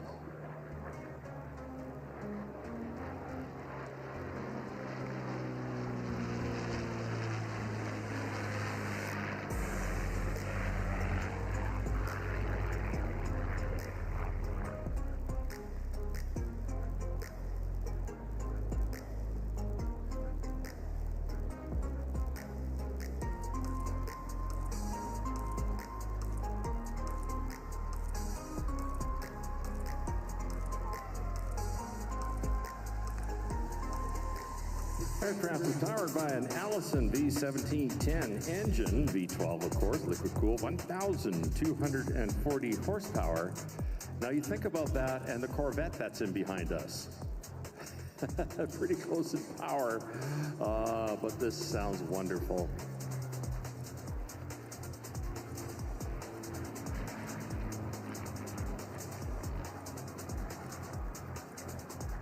As he pulls it around the Hoover hangar, I believe that was our final pass of this beautiful aircraft. I'll keep an eye on it. He might bring it one more time. You never know. Sometimes they get a little extra time and they're having fun up there.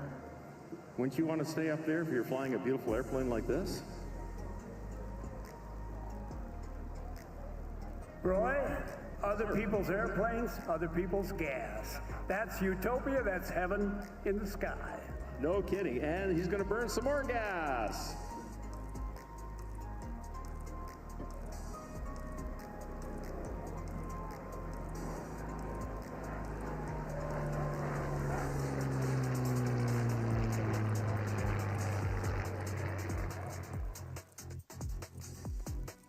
New Mexico is where it all started. Climbing with my dad. And by 16, I was climbing on the World Cup circuit.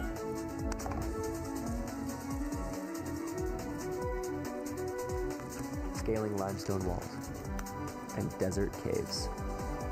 We're going to be watching for our vintage fire truck, the 61 Dodge wagon, converted for firefighting use and used by a small town in California. That is our parade car.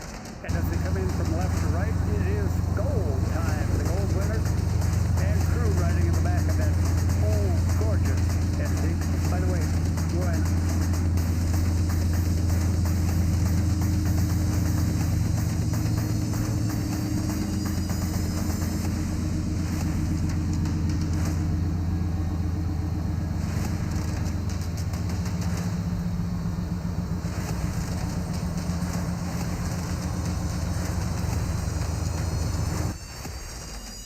Hello, I'm five-time Olympic gold medalist Amy Poehler.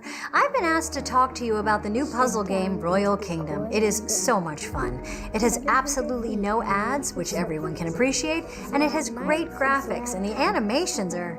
Oh wow, the animations are cool. Wow, they're really cool. Hold on, sorry, I'm almost done. Just gonna get to this next thing, and nice. Okay, where was I? Yes, great graphics, absolutely stunning, and you don't even need Wi-Fi to play. You can play anywhere, like right now, which I would like to do. And I wanna keep going. Oh, look at this guy. Okay, it's free, it's fun. Did I mention it has no ads? I did, right? 1 second, I just wanna get back to playing it. Look at this. Oh, nice rumble. Okay, anyway, I promise you are gonna love playing the new puzzle game, Royal Kingdom. Can I take 20? I'm getting kind of good at this.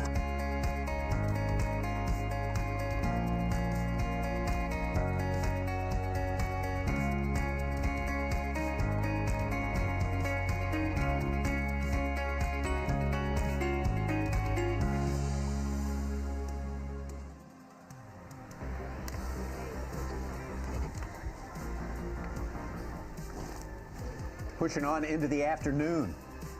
Here on Medal Day, Championship Sunday at the National Championship Air Races from Roswell, New Mexico.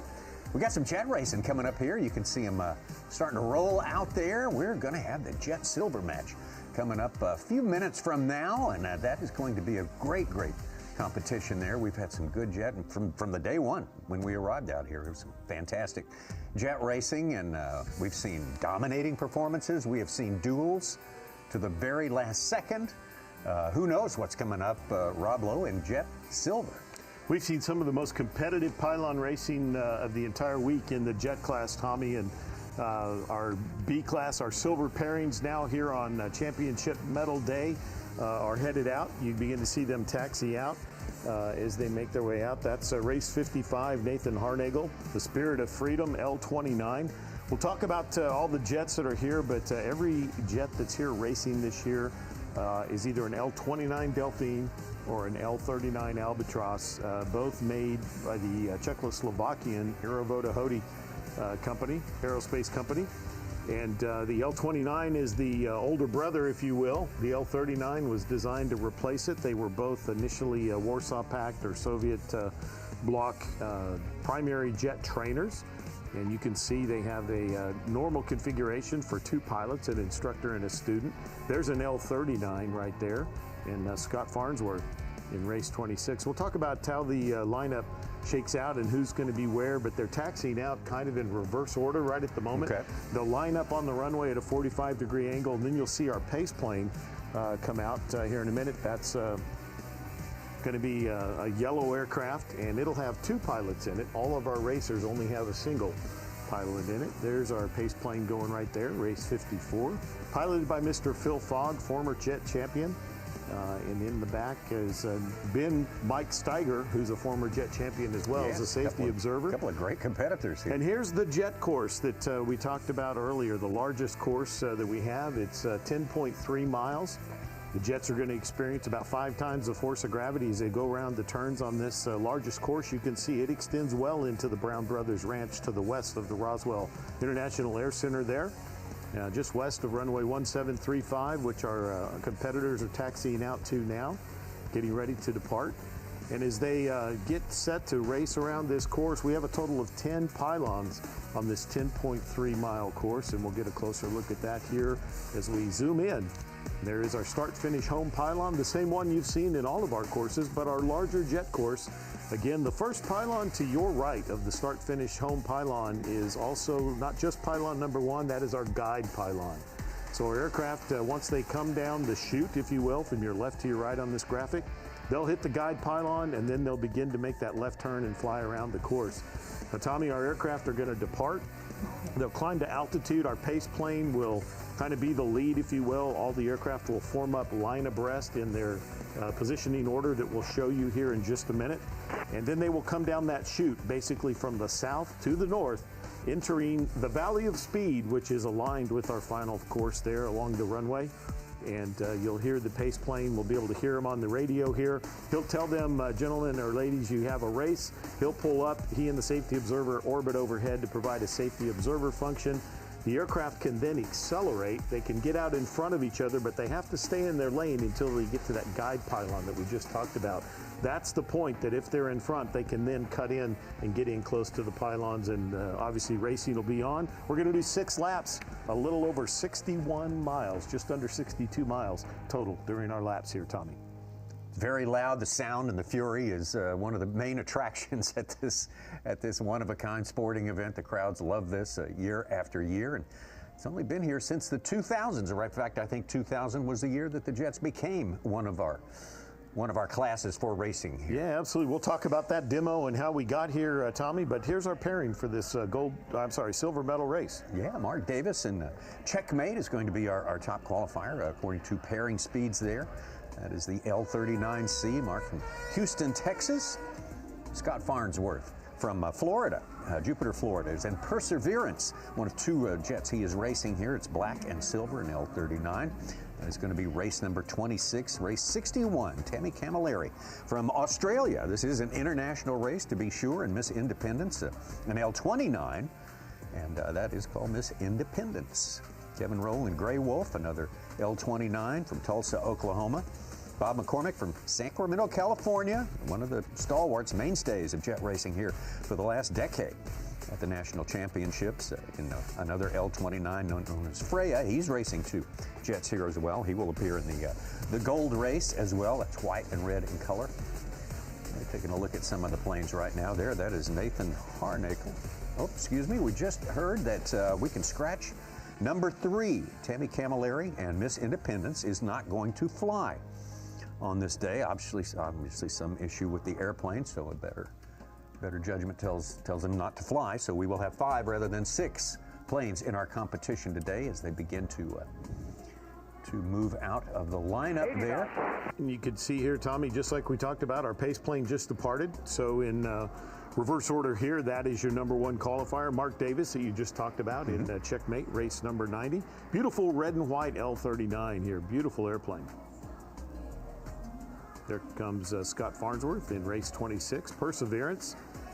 This is a spectacular paint scheme, at least has got my attention for sure. Oh, yeah, I really like very. it. It's, black and silver, but it's got kind of this purple pink accent in it. It's just a spectacular looking airplane, and really fits the shape of this Aerovo Hody L39. Just beautiful. Scott and Tammy Camilleri, who just scratched, had a great battle in the first race, first Jet View race of this meet here. Here's Kevin Roll in the Gray Wolf.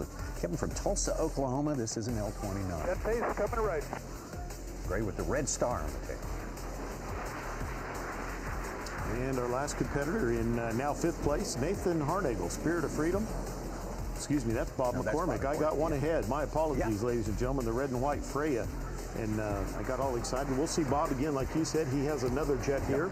And there we go. There's Nathan Harnagel, race 55. My apologies to the fans at home. If Spirit of Freedom, beautiful L29 right there. Nathan from Friendswood, Texas. Star State. Two Texans in this race. Tommy, you talked about how did we get the jet class. You know, over the years, we've added a lot of different classes here at the National Championship air races. We added T6s in 1968, the sport class in 1998. The jet class did a demo in 2000, and they were added as an official class in 2002, and then we added Stoll Drag in 2021.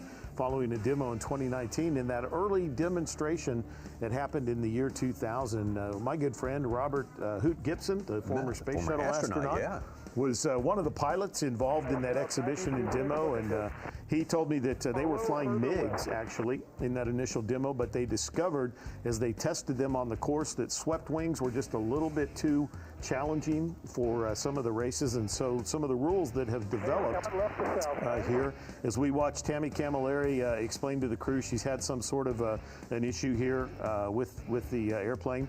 Nothing in terms of an emergency to get her out, but something that prevents her from taking off and flying. So the rules that govern our jet class as they get Tammy all situated there are they're limited to production aircraft, jets. They have no swept wings, no afterburners.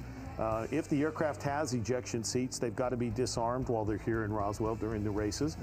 Most of the crews, I understand, have taken the ejection rocket system out of their back seat. Some of them have taken the entire back seat out.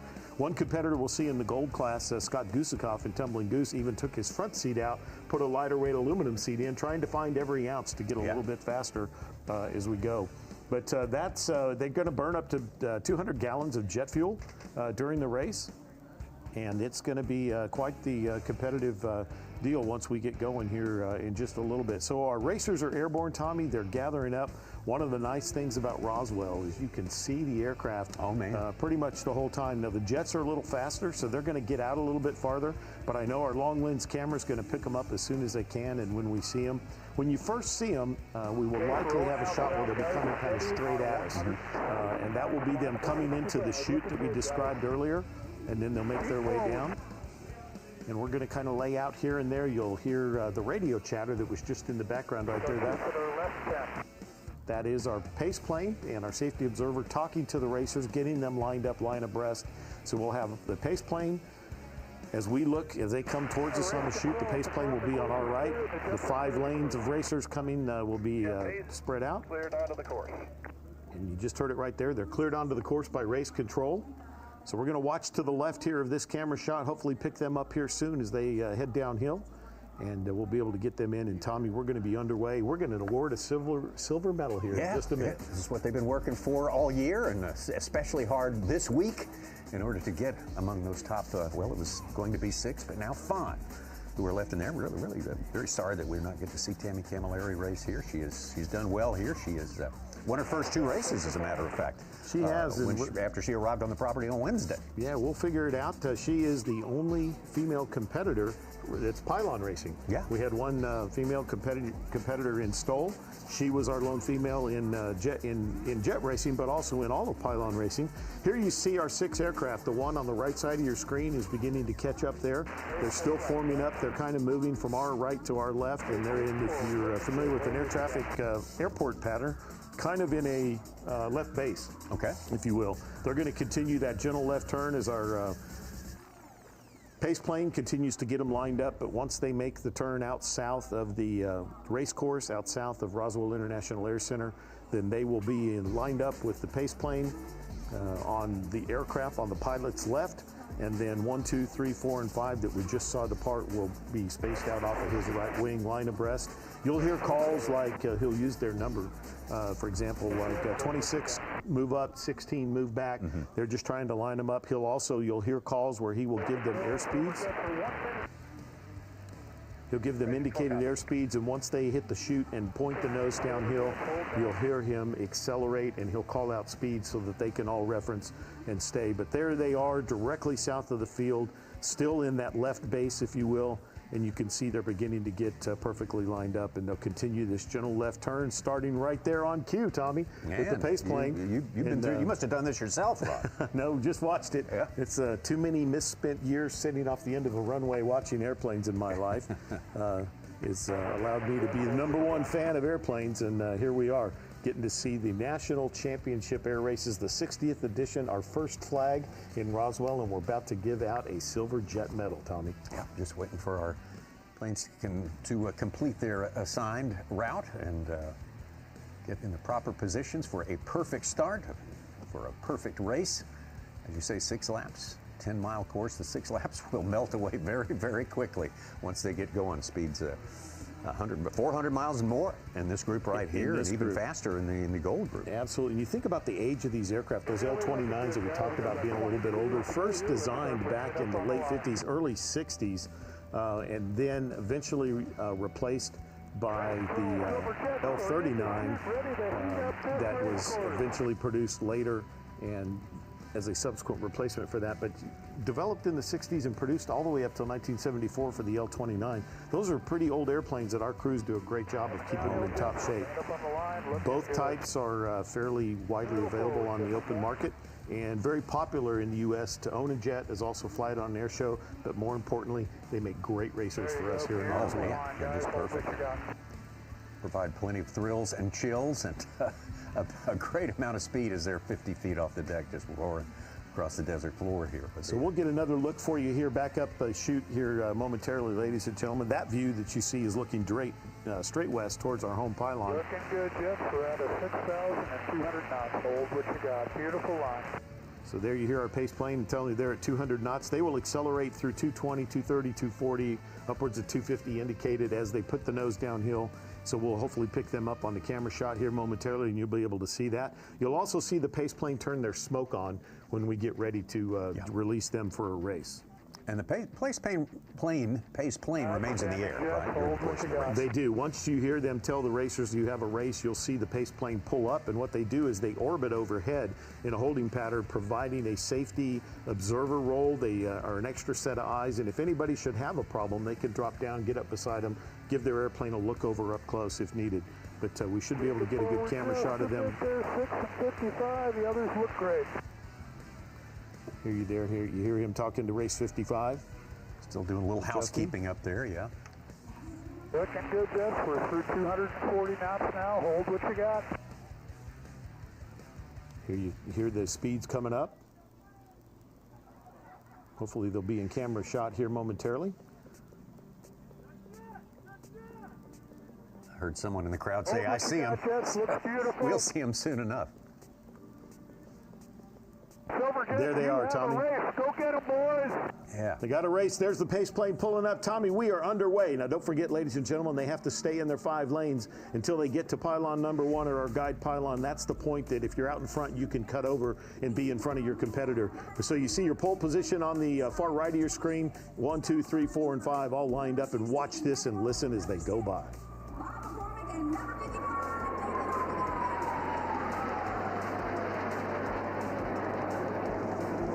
Out front, Mark Davis, race 90. Checkmate, the red and white aircraft out front. You see the other ones beginning to sort out as they come behind, right, falling into position #2. That's Scott Farnsworth. Both of these are L-39 aircraft. Scott Farnsworth has been very competitive all week. You see him appears to be gaining a little bit on Davis, but Davis has been out front all week as well, Tommy. So this may be quite a battle here for the lead. Truly be a duel. There's Davis. Another shot, another angle there for you. Again, we have the split screen set up for you, ladies and gentlemen, so you can see our racers kind of spreading out on the bottom half of the screen. 1, 2, 3, 4, 5 right there on the bottom, but there's your leader. Coming around the south, and we've got that. Look at how close it is on second. There's third. They are really beginning to pack up here at the front as they begin to jockey for position. We are in lap #1 of 6. Total of 61 miles, Tommy, we're going to do in a matter of just very quick time. Very few minutes going around the south leg here. Fastest motorsport on the planet, and here you're seeing why. These are the fastest of the fastest here in Reno. But look at Farnsworth. He's beginning to get right in behind Mark Davis. You know, like all closed course pylon racing, he's got to pass on the outside. So he's going to have to jockey, make sure that he's still got that overtake speed. But he's got to take the long way around. You can see on the bottom as they pass the home pylon, completing that lap right there, starting lap number 2. And there is Farnsworth trying to find a way to gain, make up some ground on Davis. And there you see a little bit of parallax there. It made it look like Farnsworth was a little closer inside than he really is. But there's a great shot. You see where he is. He's trying to, you see him go high, then he goes low. And they are coming around pylon number 3 right there. They're going to roll out level down the back course as they head to the farthest portion of our course, where they'll pick up pylons 5 and 6 around the backside, and then 7, 8, 9, and 10 around the far south portion of our course. You'll see them come by the camera here in the southwest corner of the race course. Let's listen in right here. That was race 26. In pursuit of race 90, Mark Davis. The battle is definitely setting up here in the front, Tommy. Davis is doing everything he can to be smooth. Like they say, smooth is fast, fast is smooth. He's just trying to hit his mark, stay outside of those pylons. We do have a judge at every pylon, like we talked about, looking up through those barrels, looking to see. But boy, it's getting a little bit tighter. Farnsworth trying to stay down on that 50-foot minimum altitude. This is the Valley of Speed as they roll out, headed for the home pylon. We brought it with us from Reno, and you see why. There it is. We're approaching 410, 415 miles an hour in this pairing right here. Farnsworth trying to take the shortest route around the corner, see if he can gain any ground on Mark Davis. He cannot pass on the inside, but he can certainly gain ground on the inside. Right. He's just trying to find any way to get there. Now, Mark Davis is floating through those first few pylons a little higher than we've seen him. So I don't know if that was a little bit of speed that took him up there, or if he just thought it'd be a little smoother. But a lot of strategy at play here amongst our pilots. You can see there as they go down, headed for the southwest corner, farthest point away as they are out over the Brown Brothers Ranch here in Roswell, New Mexico. So grateful for that partnership of the Brown Brothers letting us fly over. We've got the best race course anywhere in the world, and Farnsworth is beginning to inch into that lead, Tommy. Looks like ever so slowly, but time runs out very quickly as we are almost halfway through this race. We have gone nearly 30 miles in what, about 4 minutes? It didn't look that fast or that far, but we're certainly doing it. There you see a great shot on the bottom. Look at Farnsworth being able to make his way here around pylon number 8 and 9, and then they'll eventually pass 10 as they roll out into the Valley of Speed, headed for the home pylon. Watch and listen right here as we head for home, and let's see if Farnsworth can catch it.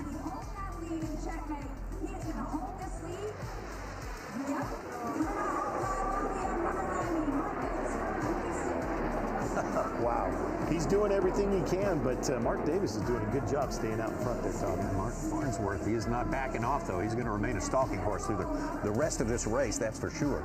Yeah, I can see, it looks like Scott Farnsworth is kind of settled into, I'm going to stay at this altitude and I'm just going to be smooth and just see if I can chip into that lead, and I'll worry about getting around you high once I get there. Yeah. A little bit different strategy from Mark Davis out front. You'll see in the turns, the tight turns, he floats up a little bit altitude-wise. Now, we're not talking very many feet, 20, 30 feet maybe, but there you can begin to see a little bit where Davis is floating a little higher. You can see a very good depiction of that on the bottom of the screen as they make their way around. But he rolls, he converts that altitude back into airspeed, puts a nose down, and away he goes. You see them making their way to our southernmost pylons as they begin the left turn right there, as they come around pylon number 7. Pylon number 8 right there as they are on the furthest southernmost portion of this largest race course we have. Pylon 9, and then when they complete pylon 10 here in a second, that's where they're pulling the 5 Gs, 5 times the force of gravity, as they roll out into the Valley of Speed right here and make their way back to the home pylon. Tommy, we're completing lap number 4 right here. Going by very, very quickly. Kevin Roll, Bob McCormick, Nathan Harnagle races 16, 6, and 5, holding their positions, their starting positions as it stands right now. None of them have been able to gain on the next one up the ladder. This is the silver medal race. We will award a silver medal to the winner of this race. And right now, it looks like Mark Davis is able to kind of hold off Scott Farnsworth, but we're not done yet. We've got a couple more laps to go. Oh, yeah. They're not going to leave anything on the table in this one. If you've got a trick up your sleeve, it's going to come out pretty soon. Now, just looking at the spacing there, it looks like Davis has begun to pull away just a little bit. I don't know if he downshifted and found another gear or what he did, but he turned off his air conditioner maybe. Or yeah, that was it. We did hear that earlier in the week. One of the competitors told us that it was hot, and they finally decided to turn off the air conditioner, and they picked up a few knots and just in how the engine performed. So maybe that's what Davis did. Said, okay, I'm done with this. I'm out of here. A lot of horsepower in action here, that is for sure. Mark Davis has got the most at hand, it would appear, so far. As we get very, very near the end of this race, we're more than halfway through with lap number 5. Hello, race fans, and welcome back to the start. Let's watch and listen here as they come around the southernmost portion. San Diego, to be specific. Brad Luce. Ready, set, dream cabin nestled in the woods. Just 4 hours to go. New job halfway across the country. Butterflies before a first date. Audition for a role made for you. Hopefully. Biggest game of your lives. There's go in everything you do. That's why 76 is there to fuel all the ways you go, go, go. Between Davis and Farnsworth. Farnsworth has again chipped into that with a little bit, Tommy. I think as they're headed. He cinched it up a little bit. Davis went high for a while, and you would expect to, so he can drop down and gain a little speed and finish this thing off.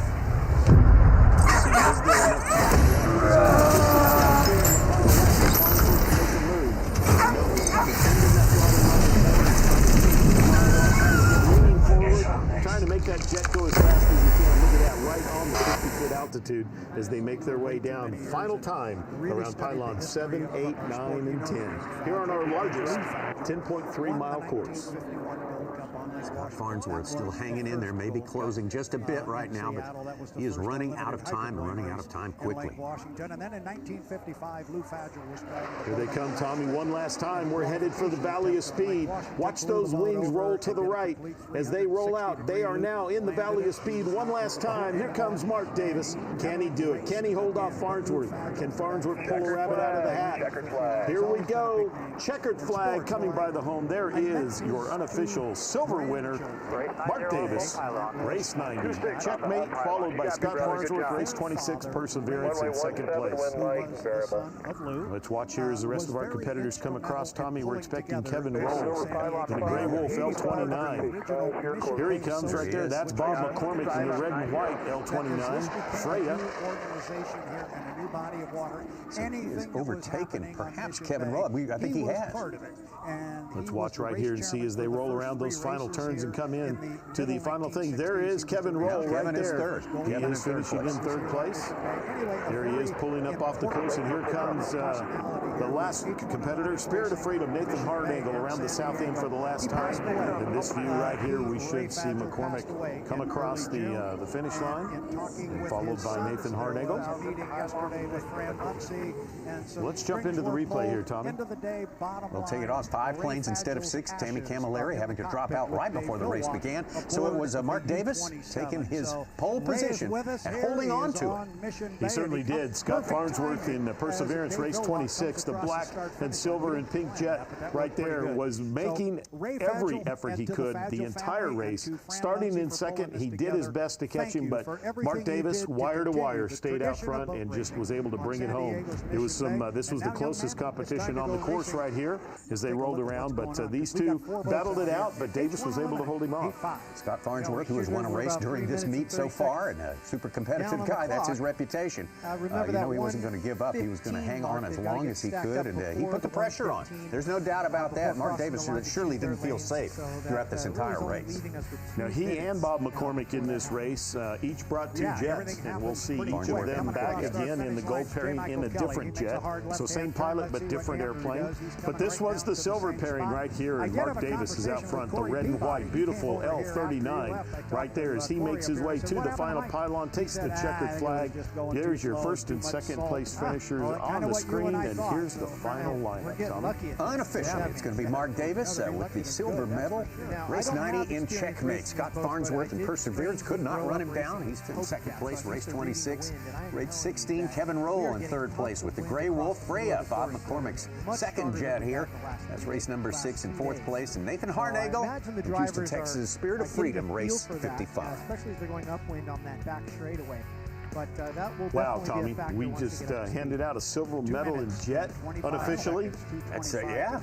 It's so phenomenal being here at Roswell in our 60th edition of the National Championship Air Races, fastest motorsport on the planet, and we just proved why that has that title. Gold is on the way, air show action is on the way, and T6 competition, the T6 Gold, we've got all that coming our way on this special day. Championship Sunday, that is medal day as we settle all scores here at the National Championship Air Races in Roswell, New Mexico. But the lanes are not yet established. A minute 50 on the clock, and as Tanner said, they got to stay behind the start 8 seconds is right in front of forever. us. They can't cross it until 1:15. At age 9, Now, as they round this I'm corner, the youth last buoy you see there, the yellow buoy, from there they can pretty all much go goes full quiet. throttle as long as they have 12 seconds. Then I That nod. seems to be how the time is worked out. Right now they're at 15 seconds, and that's 12 The seconds. next time I hear the crowd full throttle, they'll be just a tiny bit early. But is when my boots nice touch the establishing ground. himself in that inside lane. Yeah, and right now what Mike is doing is protecting that lane. 2, 1, mark. Minute 15, and apparently is a clean score up. And yeah, that might be the best looking start we've seen all weekend, but that wasn't the start. That was just our score up, but it looked pretty good. Andrew Tate's going to take it down to the bottom end of the race course and go way wide. Mike is in lane 1. They'll walk in 2. Jamie's got himself in lane number 3, and he's back, and he doesn't want to be back there where he's going to get wet. But in looking down from the drone, I think he's okay. He's got a dry lane there as he comes up the backstretch and gets a little close to Dave there. But he's okay, so now it's a matter of putting your boat on the line. When the clock strikes 0, we're coming There up is on a place where 35 there are no seconds, as Tanner roads, said. The sweet no spot conveyances seems to be beyond about 2 12 legs, seconds off or of 4. the exit pin. It's one thing to hit the It's a line when the vast clock swath of strikes land 0. set It's aside another to for do it with adventure, about for 185 miles an animals, hour of boat for speed. nature. Now, I've got to say, I don't know if it's just from J. Michael Kelly and that red boat being a little bit off the inside lane. We're visitors here in America's first There was not a designated lot of room for 4 boats. So we come around, looking for that 12 second, and we're at 11 seconds already, so everybody should have a clean start here, and it's wide open throttle to the start. Jamie Nielsen leading them down here. Here comes Dave. We are 3, 2, 1. Mark appears to be clean. Andrew Tate's going to bring him across the start-finish line. He is going to break the clock, but he's doing it from lane number 4, but he's got a lot of boat speed. But he's also got a lot of boat speed off to his left. Down to the bottom end of the race course, J. Michael Kelly's the first boat we see, but there's Dave Villwalk. Villwalk in the U-27. He's got about 2 boat lengths on Kelly as they get to the exit pin. Somewhere out there is Andrew Tate. He is on the outside of the backstretch. He actually is ahead of J. Michael Kelly, and he is right outside his teammate, Dave Villwalk. Now Kelly starts to get some top-end speed here, and the inside lane will pay him some dividends. From where we're standing, Tanner, we haven't seen Andrew Tate yet. No, we sure haven't. He's been on the outside there. Dave Villwalk flying the boat as high as he has all weekend and just getting the sponsons on the water before the corner. He is making a run for it, crossing after lap number 1, at least 3 boat lengths ahead in first place. Wow. Good run for Dave Villwalk. He's got the lead. Kelly is hanging tight on the inside. It's almost a dead heat across the start-finish line between J. Michael Kelly on the inside and Andrew Tate on the outside. Villwalk not giving a lot of room to that from his lane 2. He really didn't give a lot of room to J. Michael Kelly, and he had to back out. Kelly had to pull the foot, so now it is the 2 BWR Racing boats up the backstretch. It is Dave Villwalk with the lead. He is inside of Andrew Tate. Tate wants to run him down, and he's given it a valiant effort, but right now it is the 2 boats owned by Bruce Rashford out of the Tri-Cities. This is lap number 2 of 3. There is Andrew Tate on the outside. They're going to come off this corner virtually dead even as they will come down to pick up the white flag, which will signify the start of the 3rd and final lap.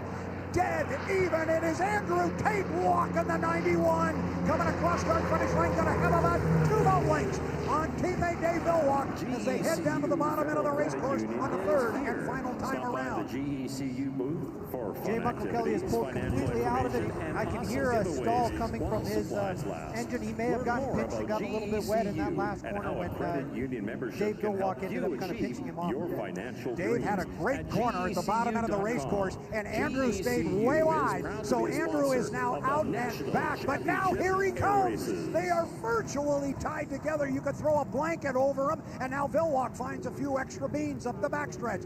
This is the third and final time around the race course here. Villwalk is on the inside. Andrew Tate is on the outside. Apollo in lane 1. It is Tate in 2. Dave's going to get to the exit pin first. And now it is flat-out acceleration to the finish line. Villwalk, Tate, who's going to get it?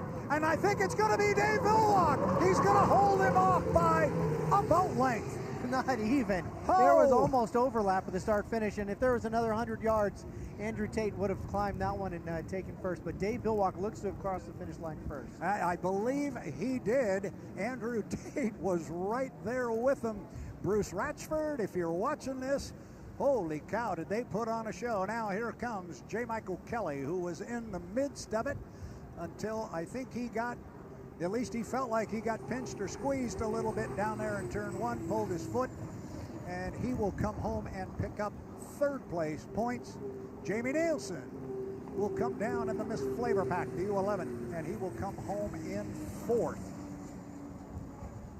Well, with so much wind moving across the course, you know, if you're back at all on the start in that first corner, it's not just the rooster tail going straight up. It gets blown to the side. Yep. So if you're trying to keep the turbine completely dry, it may not be possible if you're within a boat or within 7 boat lengths of the guy in front of you. Yeah, you're exactly right. And so I mentioned that Andrew went wide down there in turn 1, and that's got to be part of it because, first of all, the rooster tail is going to fall that way anyway, and then you mix in this breeze, and yeah, you don't want to get too close to him, and it just makes it tough to run right on somebody's hip. But tremendous racing here in our H1 Unlimited. You know, they call it running into the hallway. You know, if you're a little bit behind the boat in front of you, especially if there's one on either side, you're basically driving down a hallway at 190 miles an hour and then turning in at that 190 miles an hour into the hallway. Then your only option is to stay completely committed and try to be side by side as Andrew Tate did that entire time. Yep. So those are our unofficial results. Andrew Tate coming in second place to his teammate Dave Villwalk on the water. 400 points to Dave Villwalk, 300 points to Andrew Tate.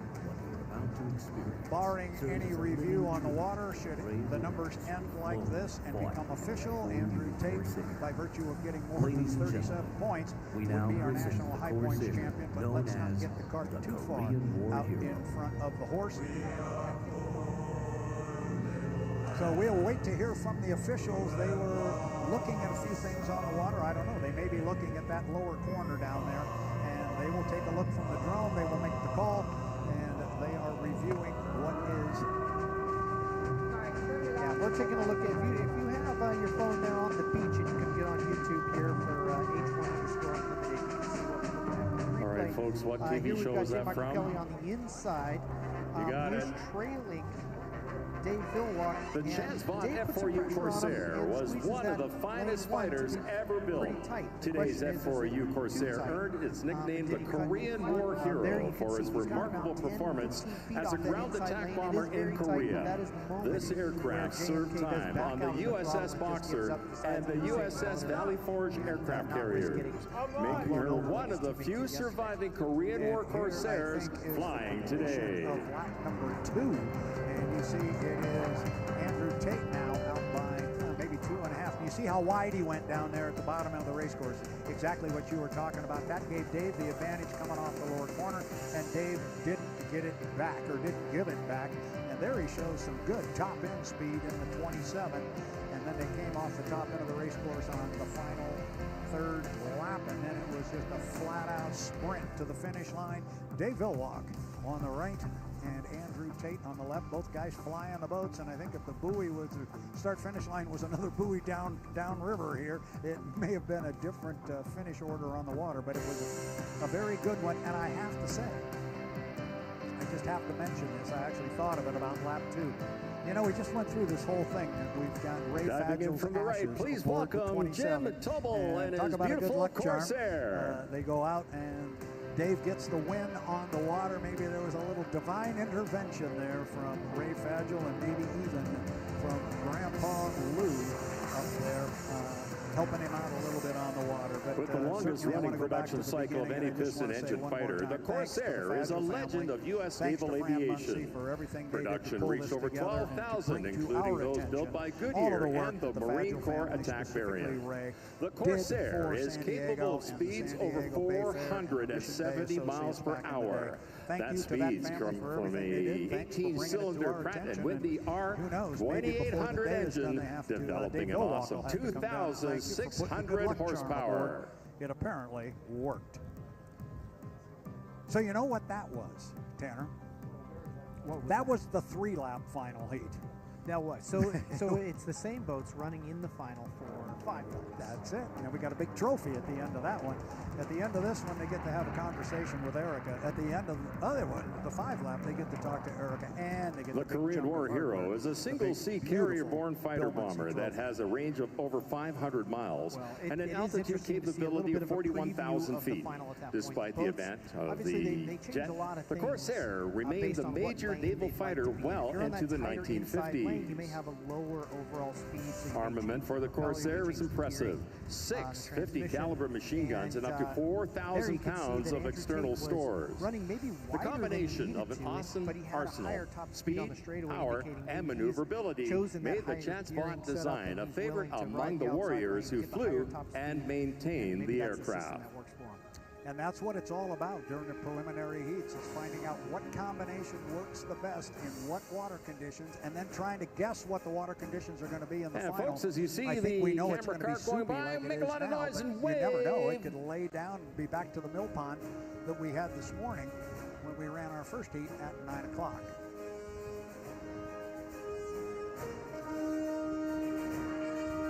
So we understand that the racing on the water is under review, and we are awaiting the officials to tell us the result of that review. They're just down to our left. The Korean War Hero is the pinnacle of the Corsair design that its predecessors flew in World War II. It was that war where the Corsair made its first major mark. It racked up an impressive score of aerial victories against Japan's best fighters. Here we go. This is going to be San Diego back in the day. In 1992, there was a boat on the left there. There you go. I'd recognize that boat anywhere. That'd be the Coors Notice the inverted gull-wing design of the Korean War Hero. This was mandated by the huge propeller needed to drive the aircraft. With a diameter of over 13 feet with a standard design, the propeller would have struck the deck of the carrier. The wings were gulled down at the fuselage to allow for heavy, sturdy gear to take the punishment of carrier operations. He was driving that Coors dry boat with carbon fiber hull. The landing gear is unique as well. In order to have a wing with high-speed capability, the wing was designed so the landing gear actually folds 90 degrees as it is tucked away. Dave Villwalk is one of a handful of people that can be the answer to the question, name an H1 Unlimited driver who won the first H1 race ever. For more information on the aircraft and Jim, visit KoreanWarHero.com. Online, you'll find war pictures, even a few aerial pictures taken during actual combat missions. You'll also find a lot of detailed information on the Chatspot Corsair and its designs, as well as the history of the remarkable aircraft. It's all there waiting for you at KoreanWarHero.com. In closing, I'd like to invite you to visit our Facebook page and share your videos and images from today's event. Let's not keep this beautiful flying memorial a secret. Help us spread the word by posting your pictures and telling your friends about this awesome piece of American history. Let's hear it for Jim Tobel and the Korean War Hero Corsair. Why don't you talk to us about what's happening? Well, we found some issues in the first heat today. Those issues fixed in the boat, and then as we got that, we're bringing salt in through, and we've been fighting it all day yesterday. So got that fixed, and then they found another issue. So now, right before the next heat, we are doing an engine swap. which is a lot of work. So they're hustling right now so that we'll be ready to go for the next heat. Well, I heard you used the GoPro to figure it out. I think that's pretty cool. And then I'm noticing the young guns. So one of the young guns probably mentioned that.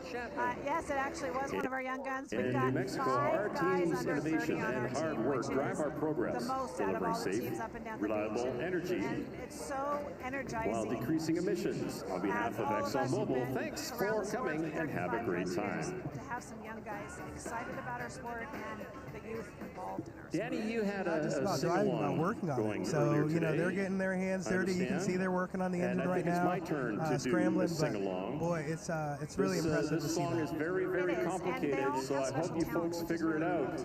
All right, Colin Maestro, is, hit it.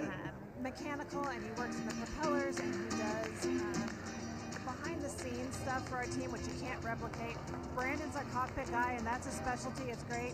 Jaden's new to our team, and he will hustle into anything on this team, and it's kind of fun and exciting. He's learning things. Jack has been with us. He's 21. He's been with us since he was 11 years old. And we've known him since he was just a super young kid, but for 11 years he's worked on this team. For a while he worked with his dad, and now he's working with Scott and the rest of the crew, and just he's learned, and this weekend he's doing radio. So, you know, he's such a talented kid. He's in school right now to become a pilot. Get ready. And great talent that, you know, these kids are really the future of our sport. So it's exciting for us to be able to be with them. Shannon, well said. And I remember he was a junior stock hydroplane driver in the same colors as your boat. I think that's all real cool. I know things are super busy. I just want to take a minute and get a chance to spend some time on this team. We're really proud of the work that you do. Thank you. It's fun. We have a great job. All right. Thank you all. Back to you. That was a great interview with our Brent Hall and Shannon Rainey. And I know those kids. She's talking about the youth movement there, and they're a bunch of great kids. And she says, you know, that one kid's been there since he was 11. It was a family affair, and they've become part of the Rainey family, not just the U11 racing family. So great piece there, and that is another part of the future of our sport, which is coming out. So I did, while that was going on, I did go down and have a conversation with the officials. It is official. A 1-minute penalty on the U27, Dave Vilwalk, for encroachment down in the lower corner on J. Michael Kelly. So what you saw, what you thought might have occurred down there, the 3 guys down there with the authority badges on, they agreed with you. So that's what the call was. Here we're now. Oh, I thought we were going to show some highlights here. We might still get back to that. But Dave Vilwalk, who drove a very good race there, unfortunately it wasn't real good down there at the lower end of the race course. He got called for an encroachment penalty on J. Michael Kelly. That's why he pulled the foot. Fell back to the 3rd place. Well, definitely didn't agree. It wasn't my idea. I'm just going to throw that out there. I just recalled what I saw. Well, Brady Anott is back with me. He's from that's unfortunate. It's a good. Wakarusa, Indiana. He was here for the T6 drag race. Extremely fast. I can hear a rumble. Sounds like thunder. Especially Which was last night, by the way. So try to be welcome back. We got the gold race for the T6 SNJ. Right down somebody's throat. Because they're going to have to back out of it just to save the boat. Brady, welcome back. It's all yours.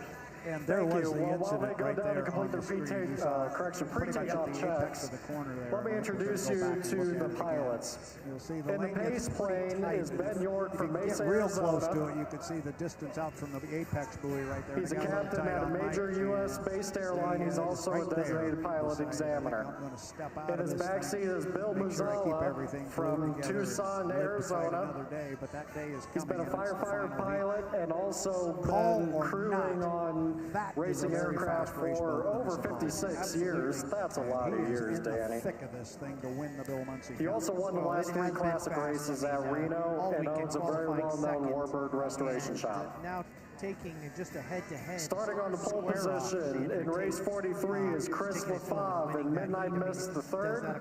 Chris has been racing since 2014, and he is from Caldwell, Now what we Idaho. are awaiting is for the He would like to thank his sponsor, Bank of Greenville, and David Dozier, the Grand Hoobah, for their support.